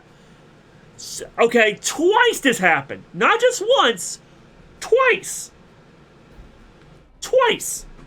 And you're telling me that Ishgard doesn't need any help. We're just gonna wait and defend until... This is so stupid. You who have faced these primals know well the threat they pose. Ishgard did not. Not until now. So basically, because we defeated all the primals before they came on your doorstep, and now since you came so close to being destroyed by Shiva, now, until now, you realize that there is a threat to Ishgard. I'm sorry, Ishgard's stupid. Ishgard is dumb. And there is naught like a brush with death to change a man's outlook. It's all about self-preservation, isn't it? It's always about self-preservation, isn't it? Oh my god.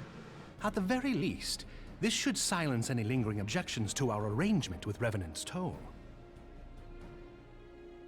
I just defeated Shiva. If there's any objections, okay, let them talk to me about it. I have a few choice words to tell the Holy See, okay? Let me tell you that much. Although, you're not going to allow me to go see the Holy See, so... falls on deaf ears. The Holy See may even feel moved to grant us its formal endorsement. Yeah, why don't you talk to him? Because I think you could probably talk to him. And let him know that, you know... Our hero, the Warrior of Light, defeated Shiva, and if she did not defeat Shiva, we would all be dead. Probably frozen into deep freeze. Or enthralled and become part of the heretics. So far as it is possible, the Scions shall be compensated for their service. Oh, that's good. Not that I need it anyways. I got plenty of money. We should be grateful for any aid you can provide. As a gesture of good faith, I shall withdraw my previous request. Your people are doubtless needed elsewhere. That will not be necessary. We, too, have a vested interest in watching Dravania's movements. Yeah, because that might not be the only primal. Yeah, Shiva is defeated for now, but there's a problem. See, Shiva didn't just dissipate. Her powers just ran out and went back into Iceheart, which means she can easily get the crystals again, become Shiva again, and destroy Ishgard. I see. Once more, I must thank you. Sir Emmerich, if I may, do you truly believe that Midgard-Zoma could return? Who the hell's that? That's the first I've heard that name. Midgard-Zoma. Midgar. Final Fantasy VII? Where have I heard of Midgard-Zoma before, though? That's gotta be a summon somewhere. In one of the Final Fantasies, but which one? I don't remember. It's one of the later ones. It's one of the later summons you get. Final Fantasy VI, maybe? Final Fantasy VI did have some really weird names for summons at the last, like the more powerful ones. Like even more powerful than Bahamut. Now that I think about it, I think Midgard-Zoma might be more powerful than Bahamut. But this is Final Fantasy XIV. I always compare it to other Final Fantasies because they take a lot from other Final Fantasies. I'm just trying to remember, where did I heard about that before? It's weird. The heavens are a window unto truth, but those who interpret their movements are not infallible. I requested your involvement as a precautionary measure. But of course, you sought an excuse to compensate us from the first, mindful of what would happen if Revenant's toll were taken by your enemies. Oh, he's not... Okay, he's not as dumb as I thought. Ishgard is not wont to aid its neighbors, but that does not preclude it from manipulating them to serve its own interests.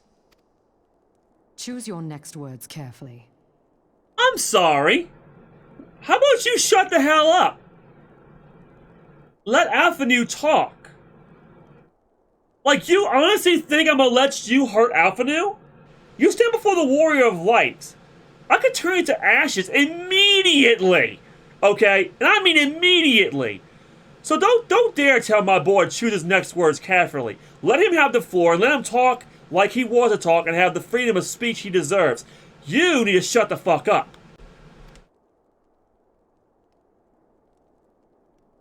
And stand down. Do you know what sort of man becomes Lord Commander of the Temple Knights? One who comes from good stock. I did not. Yet here I am. Now, why do you suppose that is? Because you're really smart. And you're very manipulative, probably. Because I swiftly learned to tell the difference between words, deeds, and beliefs. Oh, I didn't expect that. You are correct, Master Leveilleur. Ishgard desires to see Revenant's toll flourish, as it would present a troublesome obstacle to our enemies from the south. We are so glad to be of use to you. As we are to you. Ours is a mutually beneficial arrangement, lest we forget. One born of necessity. He is right, Alphanu. He is right. They are sending supplies to Revenant's Toll to help us. I mean, that's actually really good. I'll be honest with you, Alphanu. I hope I'm pronouncing your name right. Master Alphanu. I really think I'd rather have them support the Crystal Braves than the Syndicate.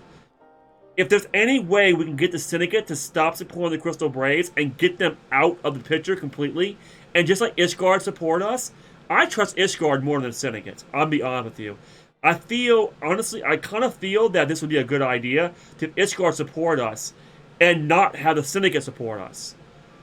But the problem is, I fear for the worst. The Syndicate has their fangs inside of the Crystal Braves, and it's only a matter of time before they betray us.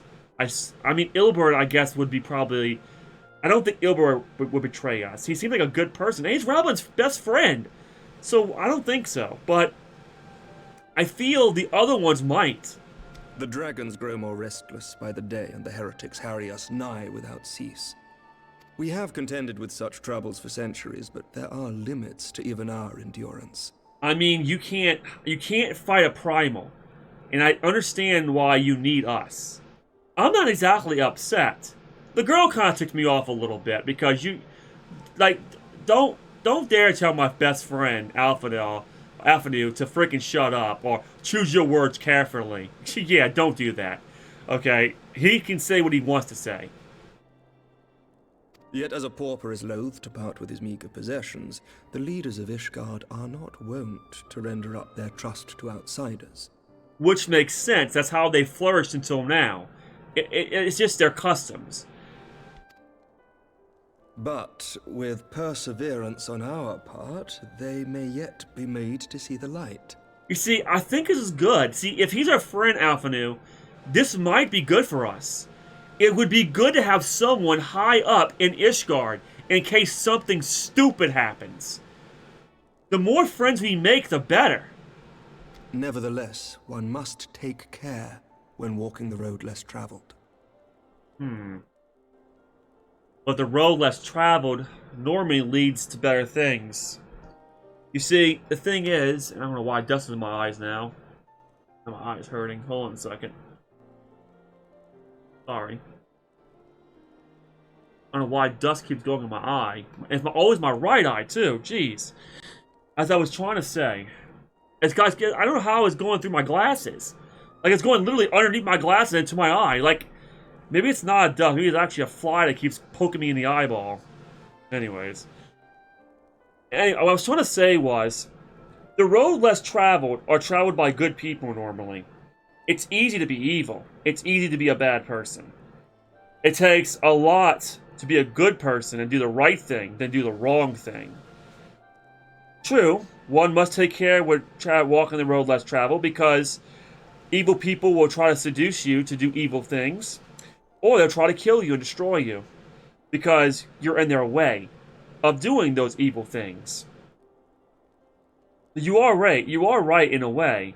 You must take care when you travel the road less traveled, which I normally do. But if you have the power to back it up like I do, which is good, and believe you me, it took me a long time to get this kind of power. Even though I'm the Warrior of Light, I had to earn it by defeating a bunch of primals that could have killed me. Don't think for a second that I'm immortal, because I'm not.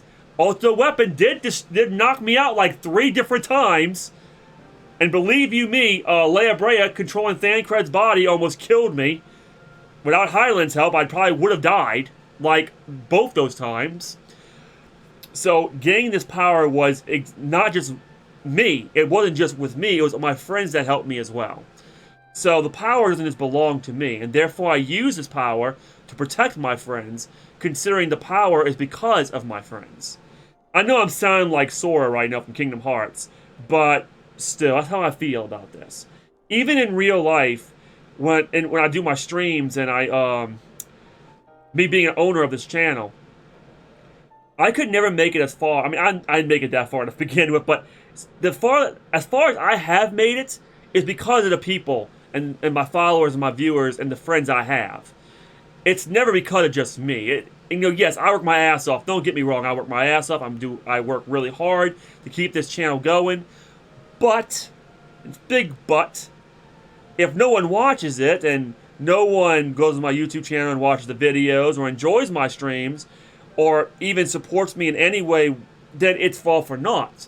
It literally is not just me. And there is a thing I keep saying every single time with Uda's situation, it's the people that matters. Just like Nanamo said and Rabon said, even though they're not doing anything about it. The same thing with America and the world today. It should be the people that matter and not big corporations and the rich. It should be the little people and the people that can't defend themselves should be the ones to be defended. Because see, if those people are being defended, most would say they would just rely on the powerful. However, there's always a thing called, I'm trying to think of the word I'm trying to use here. I know I'm getting kind of philosophical here, but there is something called leading by an example. If you lead by example and you are a good person and defend the weak, then the weak will also want to get stronger because you're leading by example and will want to protect the weak as well. Thus, it's a cycle of those that want to protect the weak, which is what it's supposed to be in the first place. However, in the wild, it's always the survival of the fittest. You know, Doran's law, very dumb law, but still. Of course, humans act like animals most of the damn time, so only a few humans don't, like me, for example, but most do.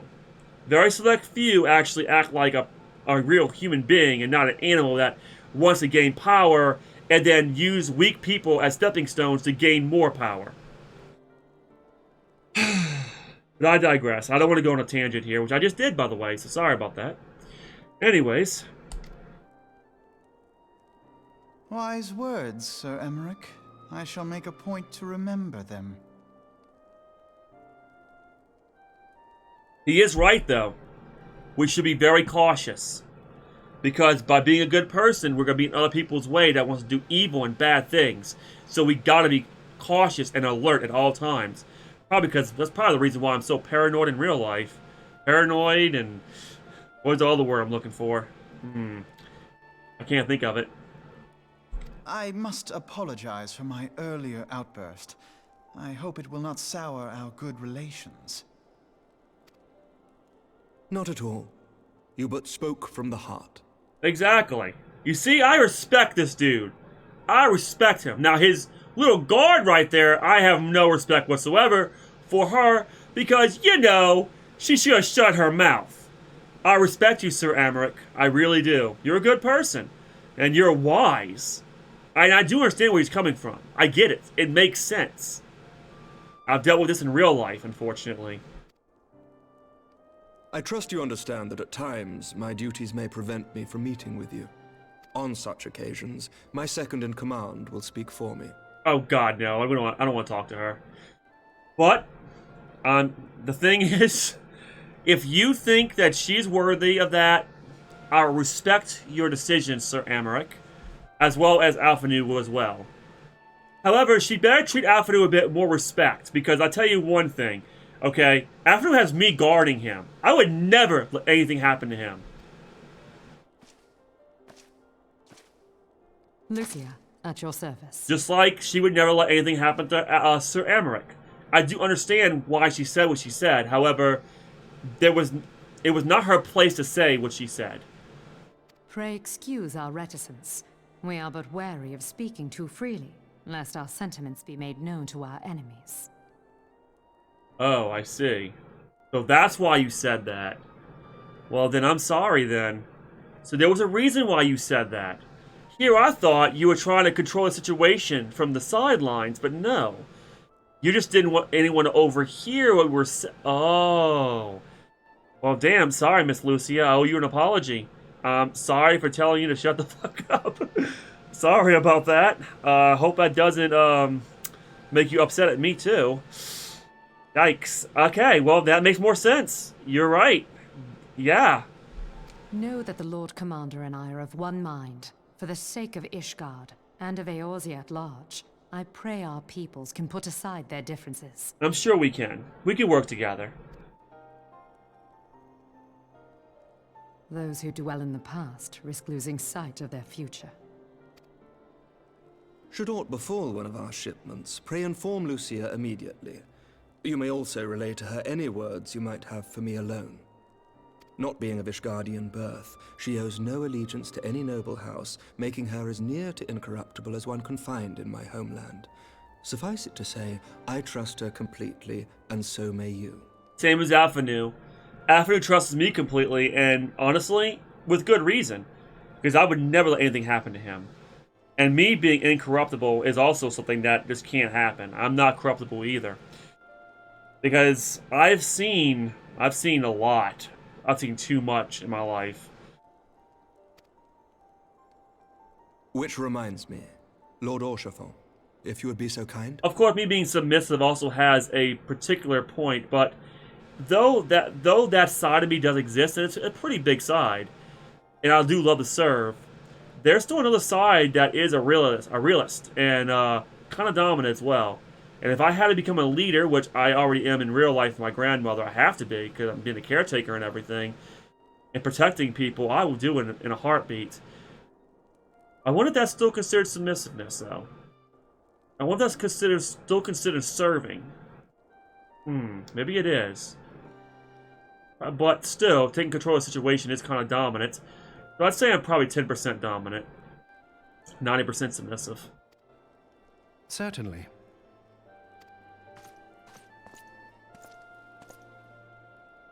In times such as these, trust is ever in short supply. Mayhap this will go some way to rectify the problem. It's also really funny now to think about it. We all have a dark and good side. You know, a dark and light side. My dark side mostly would be protecting my friends and me getting upset. So that would be my dark side. That's pretty much as far, and also trying to root out evil. That's as extent of my dark side is. My light side is my submissive side. My dark side is my dominant side. So I don't know. Maybe it might be more than 10%. It kind of switches depending on the situation. It's kind of like yin and yang. You know, you can't have light without darkness, and you can't have darkness without light. The results of our investigation into the heretics' recent attacks, as well as our interrogation of the merchant you detained. Oh, nice. Sir Emmerich, I cannot thank you enough. Think nothing of it. Ishgard may be many things, but it is no friend to Garlemald. Did I not tell you to have faith, my friend? Lord Hauntifont, you did. You definitely did. I really feel if anything happens to the Scions or us, I think we can depend on Ishgard. I really do. I feel they would never betray us.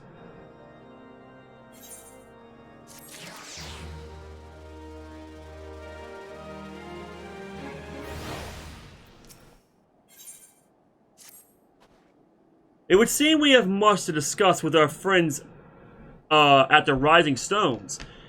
If what you say is true, Iceheart's methods of summoning Shiva defies all precedent. It necessitates a complete reprisal of the primal threat, and of our approach to combating it. Moreover, there are grave ramifications if word of this incident reaches Imperial ears. The Garlean Empire believes that primals are an insufferable menace, that their mere existence is a threat to this very star. As such, they deem any action taken against the beast tribes to be justified by default. Imagine then that it became known that it was not only the beast tribes of Eorzea that could summon primals, but civilized people as well. Any lingering objections to the Eorzean campaign would vanish overnight. Hold on. That's not exactly true. Iceheart is a warrior of light. Therefore, she can actually, or she has the echo. Maybe she's not the warrior of light. Maybe she just has the echo. She has the echo, okay? If she has the echo and has a link to Hydaelyn, then of course she can freaking absorb a primal. I mean, unless there's another ultimate weapon or an Omega weapon for that matter that the Garleans have, they can't do the same things. Then again, hold on a second. The Mughals did summon, well, no, they're the Beast Tribe. I don't know. Can a person summon, oh crap. That's right. People summon Shiva. Even though Iceheart fused with Shiva, it doesn't matter. They still summon their primal. Oh, I didn't think about that. Where before we had to contend with a single Imperial Legion, we could well find ourselves facing the combined might of all Garlemald. But I speak unadvisedly. Come, Michael. It is best that we continue this conversation in Mordona. Okay.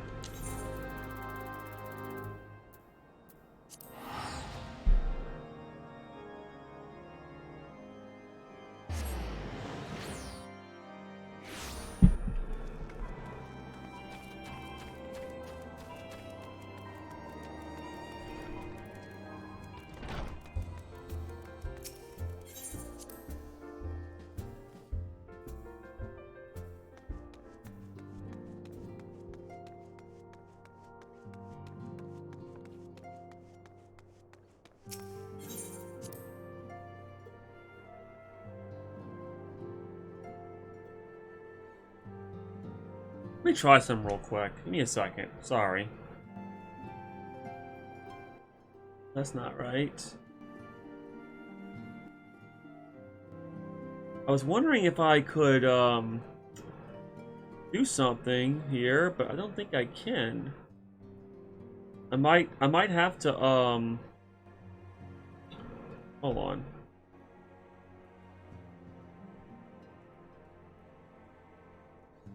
I'm working on my laptop right now real quick. I want to see if I could do something real quick about this. Okay, is there any option? Hold on a second.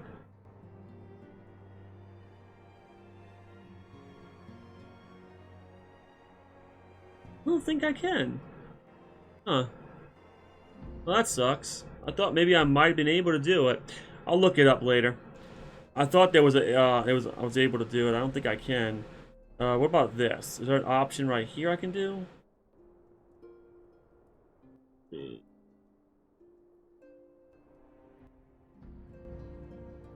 Oh, I can! I think.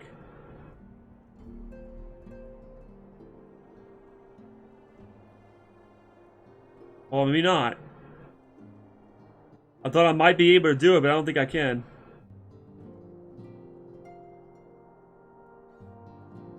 Yeah, I'll look it up later.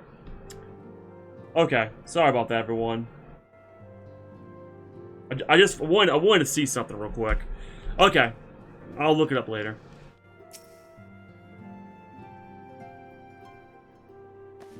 Words cannot well express how glad I am to see you return to us hale and whole. Needless to say, I am most eager to hear your account of that which occurred in Kurthis, assuming you're ready to speak of it. Oh, I'm ready to speak of it, but you're not going to like what I have to say. Someone else has the Echo. Iceheart has the Echo just like us. And she fused with Shiva. Like, this is actually not good. And she told me to seek out the Keeper of the Lake. Whatever that means. Excellent. I shall summon the others at once.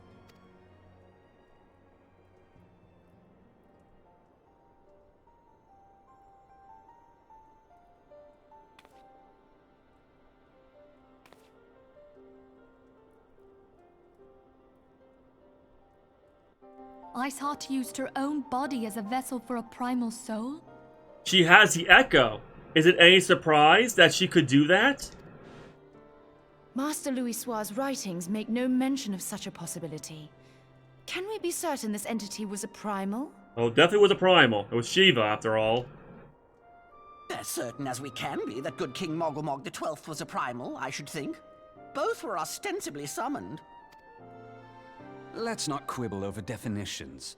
Of more concern is the implication that Iceheart retained her will, even after she was possessed. We are talking about a mortal, wielding the power of a primal.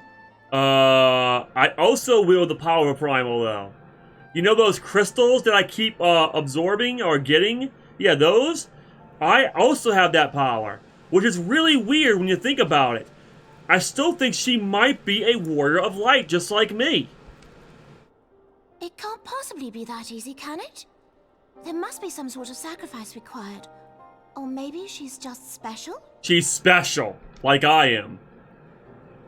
What qualities this woman possesseth, I know not. But full sure am I that she was groomed for this role. I'm literally telling y'all, she has the Echo. She heard Hydaelyn speak to her. She literally, the same thing that happened to me is happening to her, except I didn't absorb a primal. I absorbed their power, the crystals that summoned the primal in the first place. Few are privy to the secrets of summoning, and but a single party standeth to profit from their dissemination. Well, I wouldn't presume to comment on how the lass came to know about summoning, but I will say that what she summoned was a primal. The readings were the same, or near as, damn it. Strange as it all sounds, it's really no different from what you've faced before. Then mayhap it is time that we re-examined our previous encounters. Pack your things, Ida. We're going back to Gridania. Yes, sir.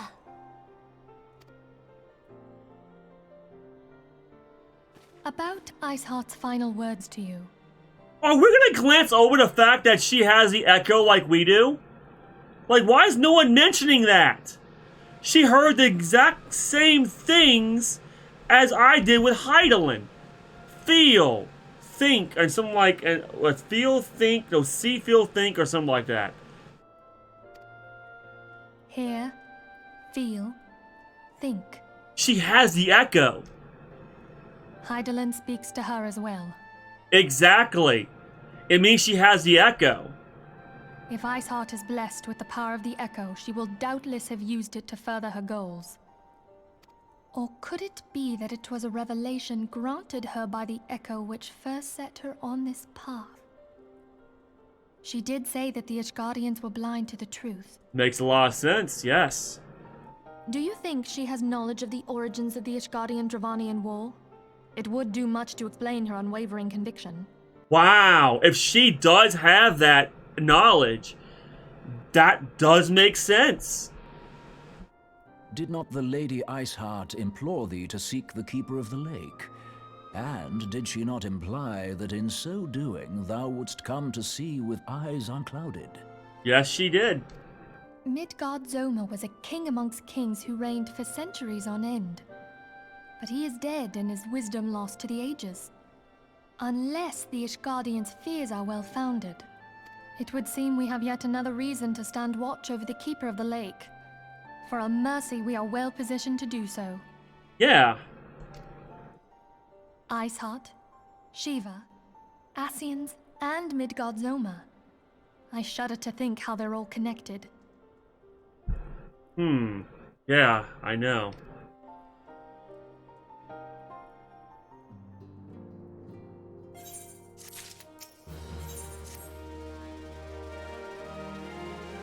I mean to scour the annals of a knowledge of Miss Midgard Somar. Given his great age, I dare say he appears in more than a few... Do you hear that? The commotion outside. Would you see if aught is amiss? A commotion outside? That's not good.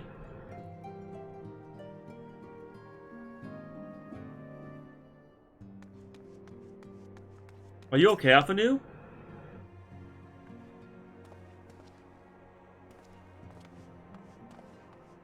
Michael! This well you are on hand. We have a problem. Rolly has escaped! Called it! It happened shortly after the Immortal Flames took her into custody. She had been placed in a dungeon cell ahead of her coming trial, but apparently the accommodation was not to her liking. The turkey was found slain along with 2 guards, claiming she received inside help.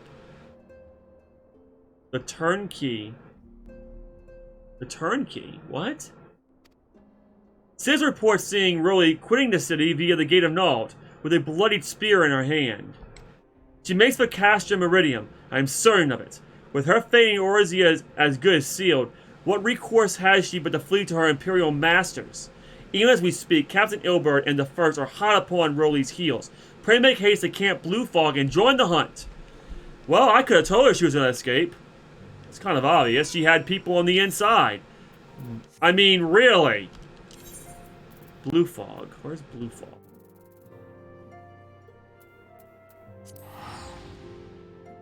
I mean, it was kind of obvious that she was an escape, you know? Oh, wow, okay.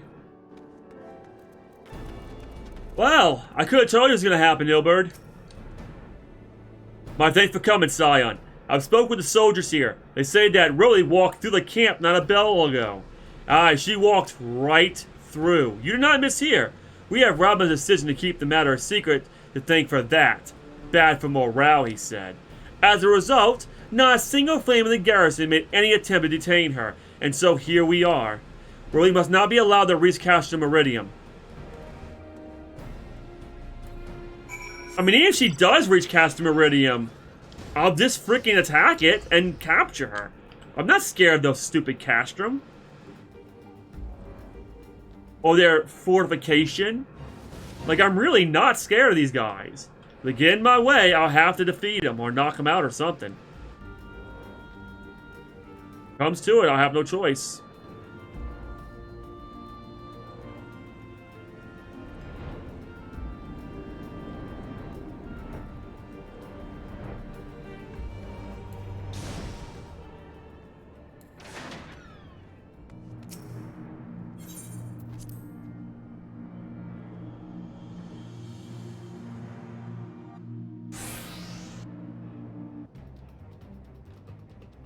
This wretch was with Rolly. He threw himself at us that his mistress might escape. She didn't blink when we cut him down, not even when he started screaming. No loyalty to her own. The goddamned harpy. Tch. With me, Scion, we almost have her.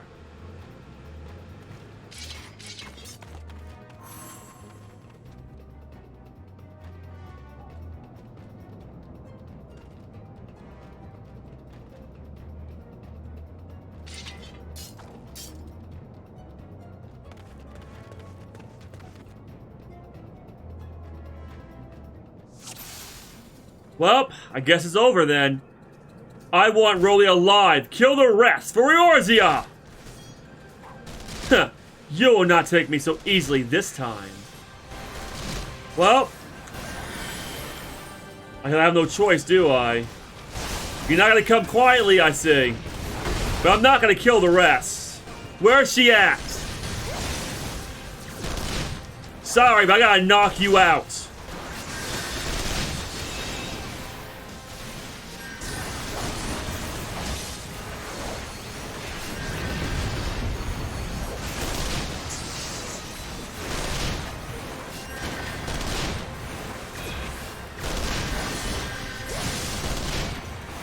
And reinforcements. Look sharp, men. Like, really, do you honestly think that that's gonna work? What were you thinking, Eileen? Or should I say, Ivy? The second that I chased you down, you should have just gave up. What? I can't move!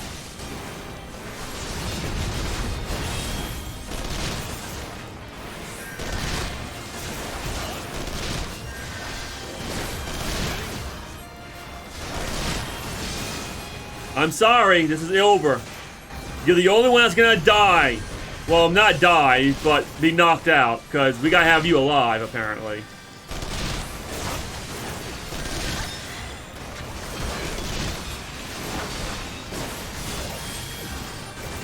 Wow, somebody's healing her.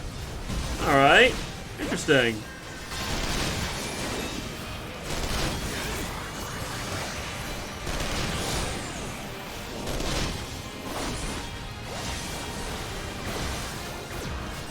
Listen, I am not scared of you guys. You can bring it on, but I'm not going to attack you if I don't have to. Oh, wow, that hurt.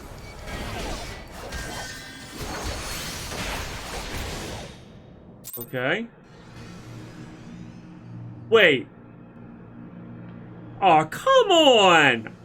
So you're telling me I have no choice? The game is forcing me to do this. Fine, so I gotta protect Ilberd and everyone wants to try to kill him. Alright, well. So be it. Alright then.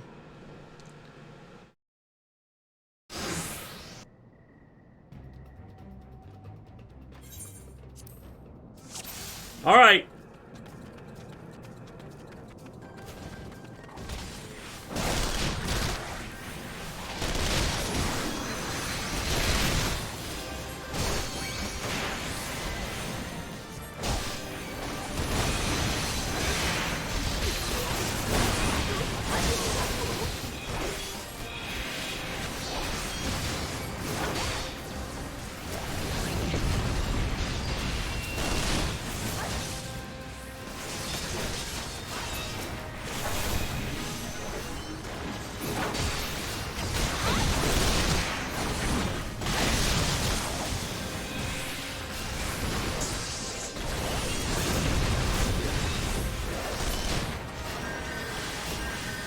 Where are they?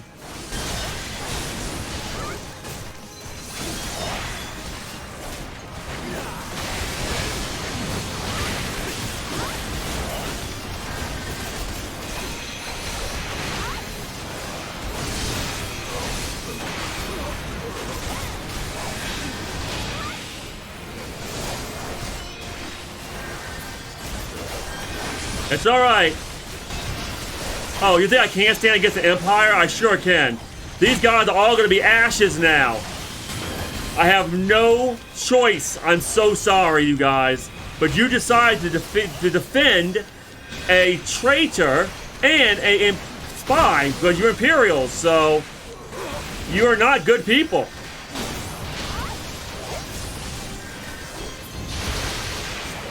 Oh, wow. That's not going to work.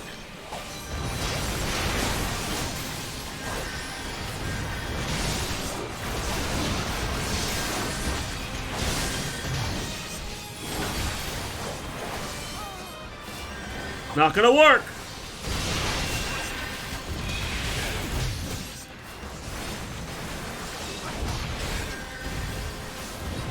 Wait, hold on a second. You guys.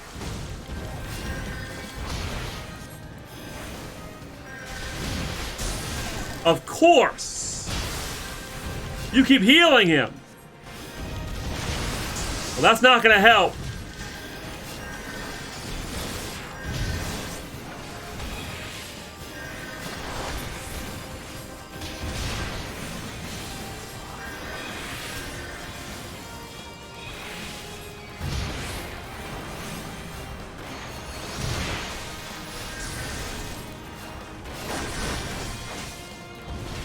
You missed.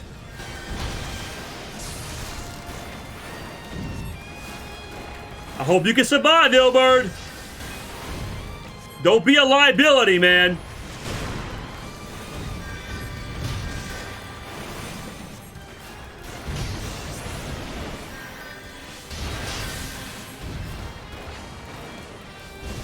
I don't think so. Holy Nova.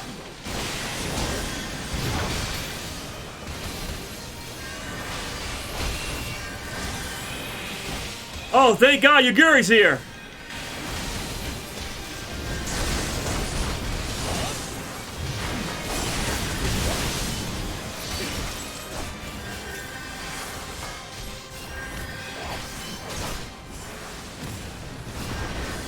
Enough! The circles fetter those within. Is that a Jonin? Oh my God, a Jonin! We're doing Naruto now?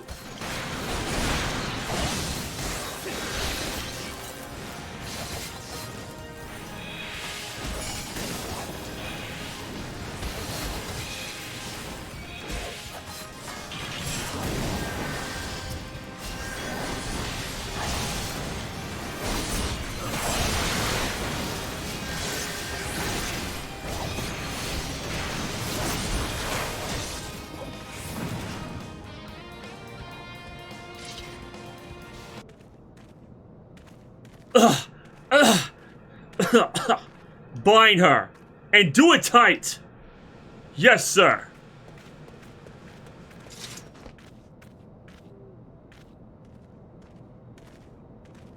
Good work, men.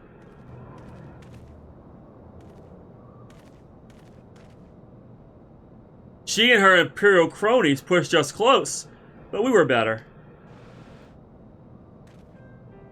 Behold, a respected officer of the Immortal Flames.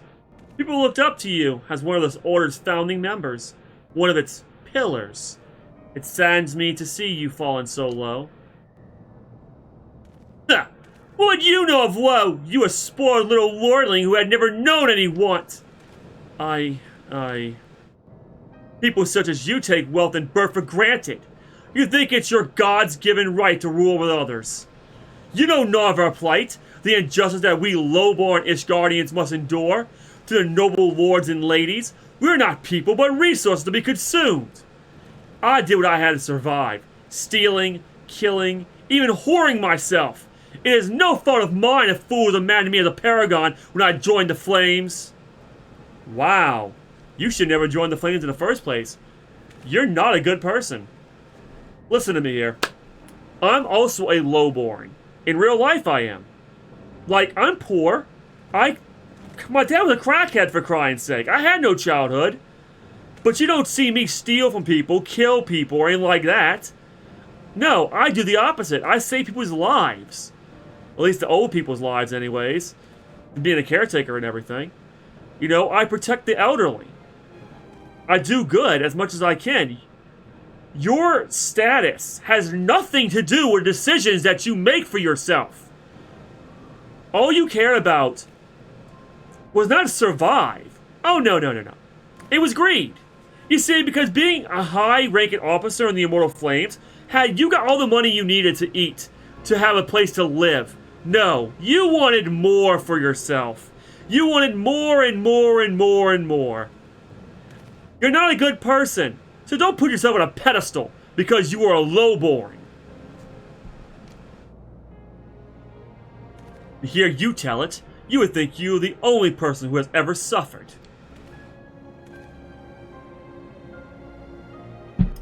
In case you have forgotten, Reborn himself was born to poverty. As was I. We lived hand to mouth with little more than shirts on our backs. Hunger was our constant companion. Oh my God, I understand that too. See, you're not the only one. It's greed, it's what you wanted. You're greedy. You let greed control you. Yet never do we bemoan our lot in life, nor do we begrudge others their fortunes. We accepted the hand that we had been dealt and played it to the best of our ability. And there it is. I might be upset that the rich people in the real world, they use poor people and the big corporations are evil. But, that being said, there's nothing I can do about it. I might not like it, But you don't see me going out freaking destroying their companies, blowing their buildings up and shit like that, you know? Like, what you did, I'm sorry, Ivy, is just not, you can't say it was the right thing to do. You can't say you on a high pedestal because you were poor, and therefore you're not, you know, oh, I was poor and I wanted more money, so I'll become a traitor. Like, no. Life was a battle, eh? But no matter what fate threw at us, we took it on the chin and came back for more. Everything we have, we fought for. Oh my god, isn't that the truth? How are we any different then? Because you're greedy. He's not. He's a captain of the Crystal Braves, high-ranking officer, Reborn, the leader of the Immortal Flames. Earned everything they had. You earned what you had, but then you just threw it all away because you wanted more money. It's true that we're both mercenaries of lowly birth, and it's true we both had our fair share of struggles. But where I sold my sword, you, Marshal, you sold your comrades. Your life has taught me one thing. It is that you never betray your own. I would sooner cut my own arm than raise a hand against a friend. But enough talk. You return to Uda and face justice, and people whose trust you have dragged through the gutter.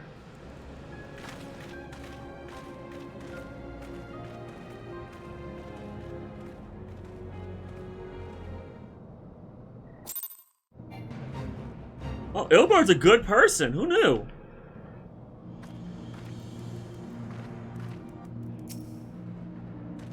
I joined the Crystal Braves and I might strike a blow against the Empire. Those who cast their lot regard mode should expect no better treatment. I see. Not so much a hint of remorse. Just well that this sword business is finally at its end. A friend's betrayal cuts deeper than steel. We must hope that we have chosen our own allies more wisely than Reborn chose his. Yeah, about that. I trust Ilbert, but the rest of the Crystal Braves I'm not so sure about. I have heard.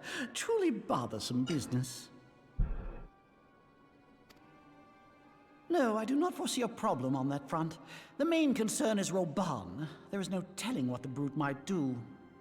Have the Blades watch him in the flames day and night. Blades? What? The frickin' wait, the brass blades work for Teleji? I mean, I know... No. I don't know that. No, they are. They work for Teleji. Are you serious? You may leave the Sultana to me. I shall personally attend her grace. What is going on here? Oh, this is bad. Sever one of the East Aldenard trade routes. That ought to keep Lolorito occupied for a while.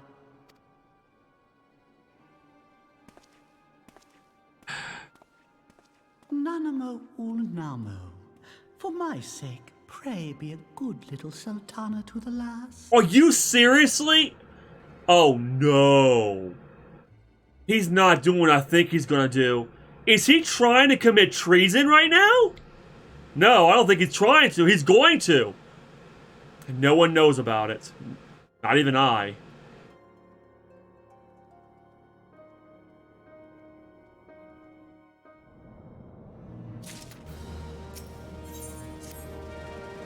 Captain Ilber and I have a few questions for the Flame Marshal regarding the circumstances of her miraculous escape.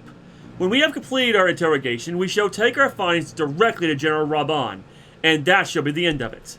Your work here is done, my friend. My thanks. But I have one last task for you. Return the Raising Stones and apprise Winfilia of all that has happened. I'm aware that the Anna Senate held Rolly in high regard. For better or worse, you will want to know how this tale ends. I see.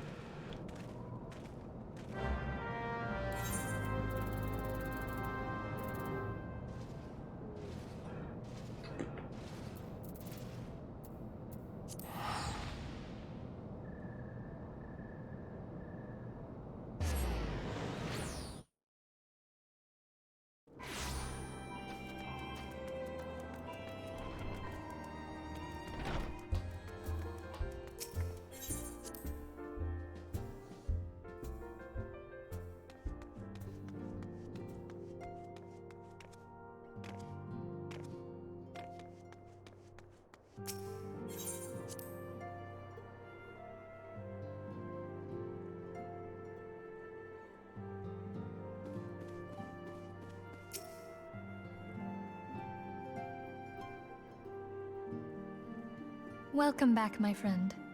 I have already received word from Alfino.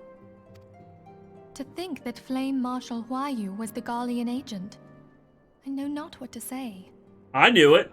I mean, I found out when I was in Gridania.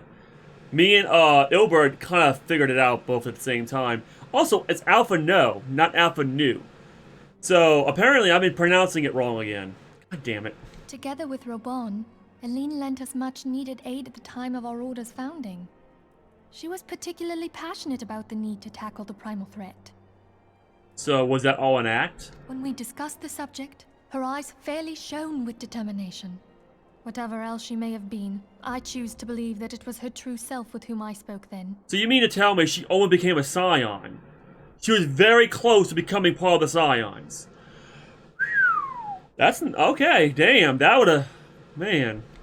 But now is not the time to dwell on such matters. I have an important announcement to make regarding our effort to defeat the Ascians. We shall begin as soon as everyone is assembled. Are you serious? So, there was a breakthrough?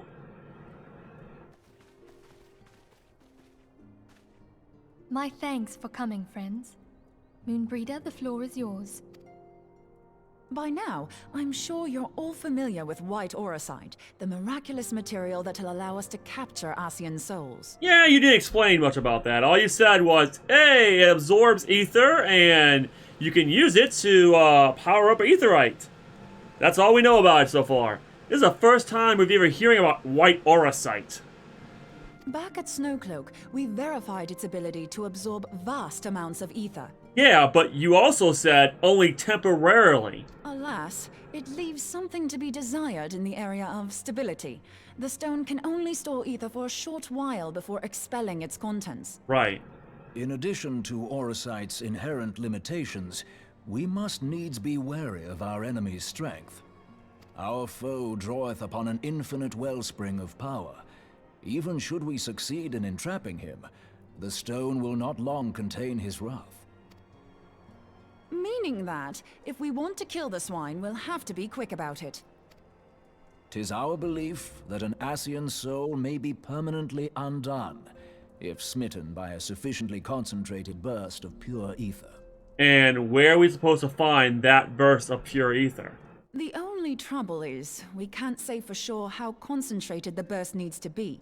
Without knowing how much ether an Ascian soul is composed of, we're basically guessing. Our sole clue lieth in thy struggle with La Hebrea. Wait a second. I summoned a sword of light. Was that a sword of pure ether? It was enough to, make... I mean, it was actually enough to force his soul back to that dark realm, so... During that encounter, Heidelin bid you forge what she called a Blade of Light, a weapon which took the form of a luminous stream of energy. Based on your description, we believe the blade with which you vanquished your foe was composed of ether. Yeah, but... I've never since been able to do that. Heidelin helped me do that. And we have not heard from Heidelin ever since that fight. Admittedly, your victory proved ephemeral, as La Hebrea was able to use a crystal of darkness to flee into the space that lies between our world and the void. The fact remains, however, that Heidelin placed the means to destroy the Ascians in your hands. Be that as it may, it would be unwise to assume that she will do the same when we next encounter such a foe. She's definitely not. Because I think she hadn't talked to neither one of us for a long time now. Quite so, my lady. We must needs find the means to forge our own blade of ether. One to equal that which Heidelin did benevolently bestow upon her champion. How? You would have to get some kind of container that could actually hold an ether charge for a good bit of time, and then form that ether into a sword of pure energy. To even think about doing that, then it had to be more powerful than the Ascian, which I don't see as possible. That is all well and good, but it seems to me that producing such a blade will require a prodigious quantity of ether. Whence will it come, pray tell? Exactly, I agree with Papalimo. Oh, what if we had 2 pieces of white auracite? one to trap the Ascian, and the other to store the ether for the blade. The white Auracite can only... The white Auracite can only hold ether for a limited amount of time. A very short amount of time, mind you. Therefore, that won't work. Oh, nice try. But it's as I said, the stone won't hold ether for any length of time. We'd still need to collect the stuff there and then, sorry to say. And therein lies the rub. Finding a way to create the blade whenever and wherever we choose. Which is impossible. It would seem more research is in order. I'm going to linger a while, perform a few more tests on the Auracite. And I could do with some help. Eorzea, why don't you lend me a hand? Mine apologies, but I am required at the Waking Sands. Hold on a second, he has feelings for her, doesn't he? Lady Minfilia hath given me sole charge of the premises. 'Twould be unseemly to leave them unattended. Sole charge, you say? So you're basically alone there, then? That settles it. I'll just have to come to you. Uh-oh. Well. Well then. While you were afield, word arrived from the Sharlayan motherland. You will recall that a survey party was dispatched to investigate the incident at the Isle of Vow. What they discovered was troubling, to say the least. Yeah, it's completely gone. According to the report, the Isle has been erased from existence. 'Twas as if a hole had been torn in the very fabric of reality. What? Okay, that's worse than I thought. I thought it was like a Buster Call from One Piece. Like, just like, it was just blown up to oblivion or a meteor fell on it and just was a crater. You're telling me the entire place is like a void, a black void, a hole in reality itself? Okay, who has that kind of power? Aye, yet the mystery endeth not with the Isle's disappearance. It hath come to light that a number of scholars in various other locales were reported missing at a similar juncture. They're not dead. They're literally just vanished. No bodies were found. They all had something in common with the head of the students of Baldessian.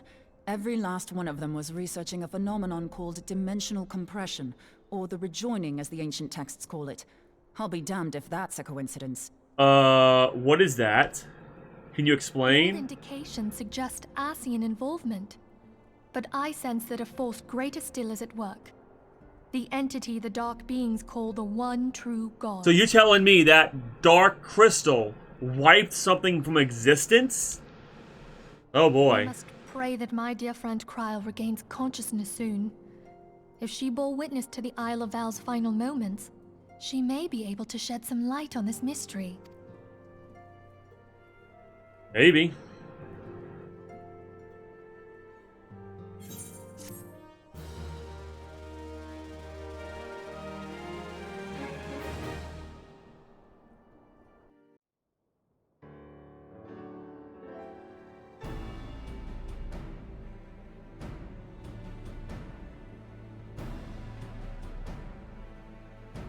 Following the calamity, the forces of the 14th Imperial Legion entrenched themselves in strategic locations across Eorzea. So swiftly did they accomplish this, it was suspected that they had received help. To think that it came from Huayu, my right hand. There is more. We have reason to believe that Huayu didn't deal exclusively with the 14th. She also answered to a higher authority in Garlemald. But this higher authority could not have been the Emperor. By consenting to the media project, Solus Zos Galvus showed himself to be more concerned about preventing the spread of primal influence than claiming Eorzea for the Empire. He would happily have seen the lot reduced to ash. We believe a number of high-ranking figures within the royal household were against the decision, but that they knew better than to oppose the Emperor openly. Of course, this didn't prevent them from making clandestine provisions, in which Huayu played a part. Alas, these provisions did not prevent Dalamud from falling, and the ensuing chaos changed the face of the realm forever.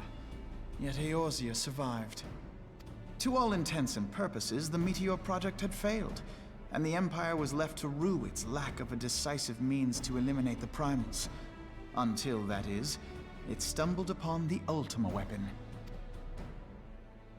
Even before the accursed thing was dug up, it seemed to me the 14th had the might to overwhelm our weakened armies. Yet they chose to hide behind their walls. Why? The Black Wolf was wary of making the denizens of Eorzea desperate, lest more Primals emerge to bleed the land. The discovery of the Ultima weapon, however, emboldened him to resume his war of conquest in earnest. But there was one in Garlemald who believed that Van Belsar's actions were premature. One who stood higher in the Imperial Army's chain of command. He ordered the Legatus to halt his advance, only to find that the Black Wolf had slipped its leash, and that the 14th now acted alone. In a bid to bring Van Belsar to heel, he used the agent he had planted in Ul'dah prior to the Calamity to undermine the Legion's efforts. A man who outranks Van Belsar, yet opposed the late Emperor's decision to annihilate Eorzea. This could only be the former High Legatus of the Garlean army, now known as Emperor Varus Zosgalvus. Okay. So, she was working under the new Emperor? So he was Huayu's true master. Oh, wow. And he's the new Emperor now, so... But one of several in actual fact. We've learned that even as Huayu served the Empire's interests, she sold Imperial secrets to a certain faction in Eorzea. Yeah, Iceheart. In so doing, she helped to maintain the status quo, thus prolonging the conflict. Considering who stands to profit from war, it isn't hard to imagine who her other masters were. Wait a second, you mean Teleji? Seven hells! You mean to say that she was a double agent? Huh, triple, if you consider her services to Van Belsar and the new Emperor as separate. Wow! She had her hands in everyone's cookie jar. As neatly as these pieces seem to fit, one aspect of the puzzle remains unclear to me. By whose will was the Marshal feeding intelligence to the heretics? And try as I might, I fail to see how aiding their cause would profit either her Imperial or Monetarist masters. Could it be that another hand is at work here? If so, Huayu must be made to reveal whose it is.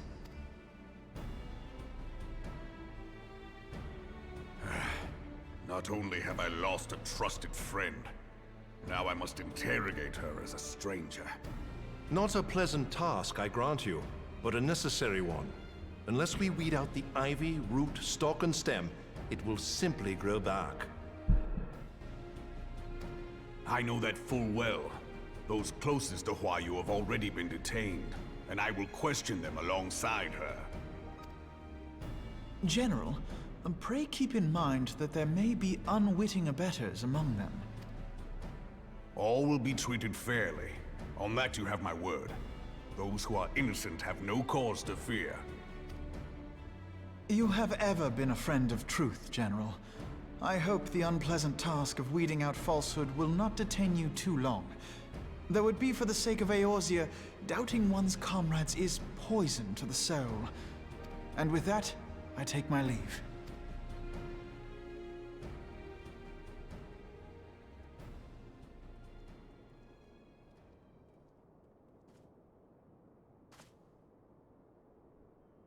All these years, I've been made to dance to their tune.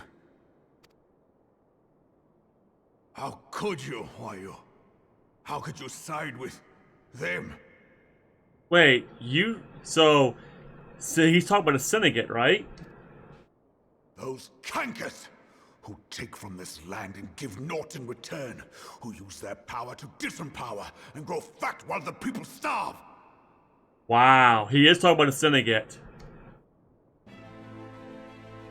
I know you can hear me, monetarist scum! Your crimes will not go unpunished!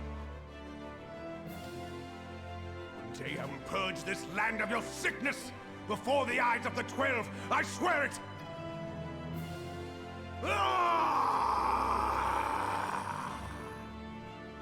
So it begins.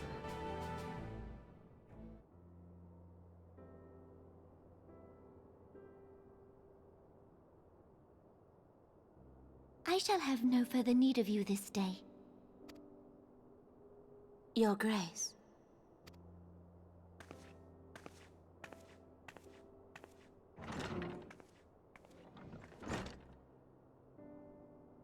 I fear that not even mine own chambers shall remain private for long.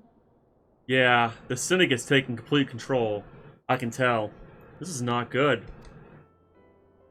Has the situation grown so grim?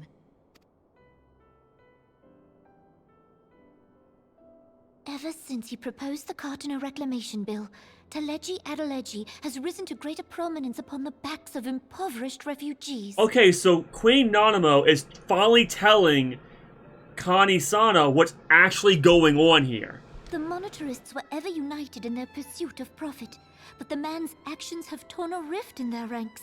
They snap at each other as rabid dogs. Yet now is not the time to be bickering among ourselves. If this bickering is a threat to law and order, might you not have grounds to dissolve the Syndicate? That's what I've been saying. Just dissolve them. Kick them out of Uda. I don't care how much money they have. The reason why they have the money in the first place is because of Uda. Would that the solution was so simple, Admiral. Alas, my moving to dissolve the Syndicate is certain to spark outrage among the influential merchant class, whom the Cabal represents. So it goes deeper, of course it does. This would serve to exacerbate the current unrest, and peace would slip still further away. Be they rich or poor, natives or refugees, all who reside in Ul'dah have a right to pursue happiness. It is the duty of a ruler to protect this right. If I am to perform my duty, I must needs tread warily. It would not do to make enemies heedlessly. Were Lord Lolorito here, he would doubtless say that I have my head in the clouds. A ruler is required to take a wide view. Try as we might to cater to all needs, some will inevitably be overlooked. As such, there shall ever be citizens who feel aggrieved. It cannot be helped. Yeah, but in Gridania, it's not really like that, is it? Everyone works together in Gridania. It's different in Uda. And it's because of the Syndicate that it is that different. If Nanamo dissolved the Syndicate and all the merchants would have left, I get that's a problem, because that means all the money would, well, leave Uda. However, then you'd have all the refugees basically taking their places to help. I don't know how that would work. I really don't. However, I would definitely put all my money into Uda and, like, seriously help them if they dissolve the Syndicate. And I would do it in a heartbeat. But as you have informed us, the monetarists take no view but their own. They hunger for power while the masses starve. In the absence of a common cause, it seems beyond any one individual to make Ul'dah whole. And the presence of a Garlean agent within the Immortal Flames only makes matters worse. Even accounting for Ul'dah's historic reliance upon mercenaries, such a grievous breach of security is unprecedented. I fear this business will provide the monetarists with a rod to beat Rauban. That's a problem. Eorzea can ill afford for the Immortal Flames to be dampened now. Ere long, the Garleans will turn their ravenous gaze toward our lands once more. If we are to resist their might, our nations must stand together. Well, one problem with that, Uda is, like, cut in half at this point. Like, I can see Uda being destroyed because, from what I've been seeing, the Syndicate is destroying it completely. And as far as Limps of Lament is concerned, well, I mean, they're under one banner, so they're more organized under the Admiral. But then again, they're bloodthirsty pirates. So, but they're still more. The thing I'm trying to say is Uda's a problem right now. Big Yet one. for this to It's the happen, weakness. Our nations must be whole. Cannot be done to improve the situation in Ul'dah. I mean, you would have to literally have the syndicate not have power to make laws or be in any kind of ruling position in Ul'dah. The true wealth of Ul'dah lies in the health, happiness, and hopes of her citizens. Alas, the citizens shall never know these things, so long as their lives are ruled by the ambitions of the few. Well, that's how the real world works. That's how America works, where I live at. The monetarists claim to represent the best interests of the people. They don't. But in sooth, they desire only to manipulate them for their own selfish ends. I swear, Ul'dah reminds me too much of America. It really does. For the government to serve the people, it must be formed of the people. That's funny. That's never going to happen. As long as the syndicate has any kind of power in Ul'dah, their power literally supersedes Queen Nanamo. It's just not going to happen. For Ul'dah to move forward, it is not only the syndicate that must be dissolved. Wait. Nay, you jest. Wait a second. You're not...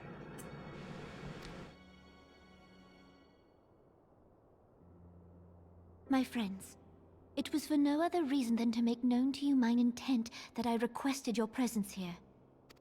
When I make my declaration to the people, chaos shall inevitably ensue. So you're telling me you want to dissolve the syndicate and the Sultanate?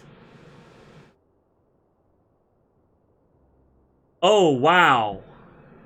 I mean, of course my character doesn't know this, of course. This is all out of character. But I gotta react to it.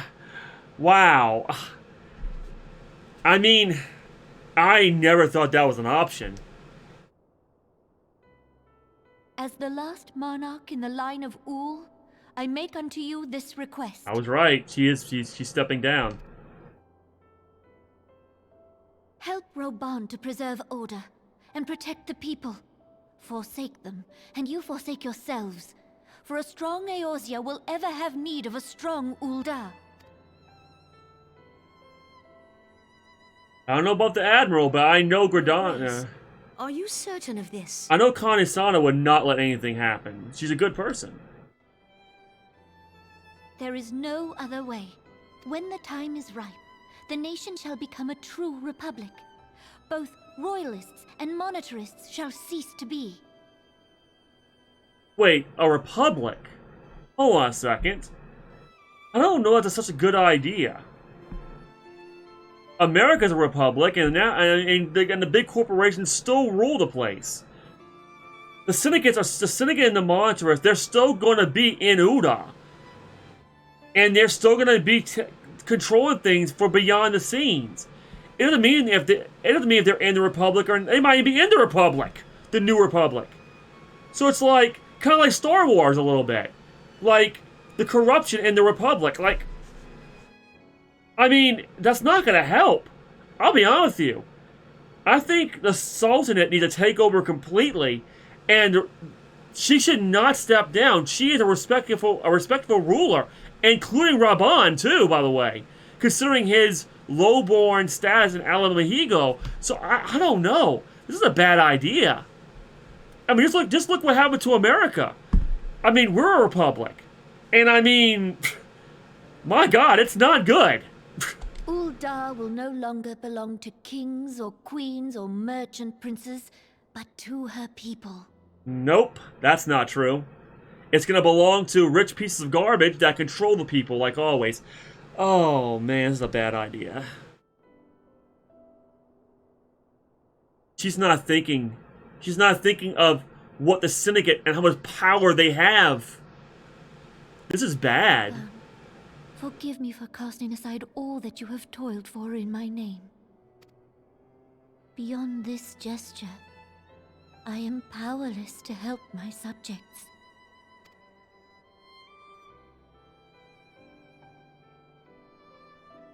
Basically, what you're doing, Queen Nanamo, I know she can't hear me, but like what she's doing right now is she's just giving up. Wait, why is it red? Wait, why is it red? Oh, come on! Are you serious? They're forcing me to do them? That is messed up. They're forcing me to do more side quests. Oh, fuck. Alright. Alright. Thank y'all so much for watching. You have an awesome rest of your night. I'll see y'all later. Ciao!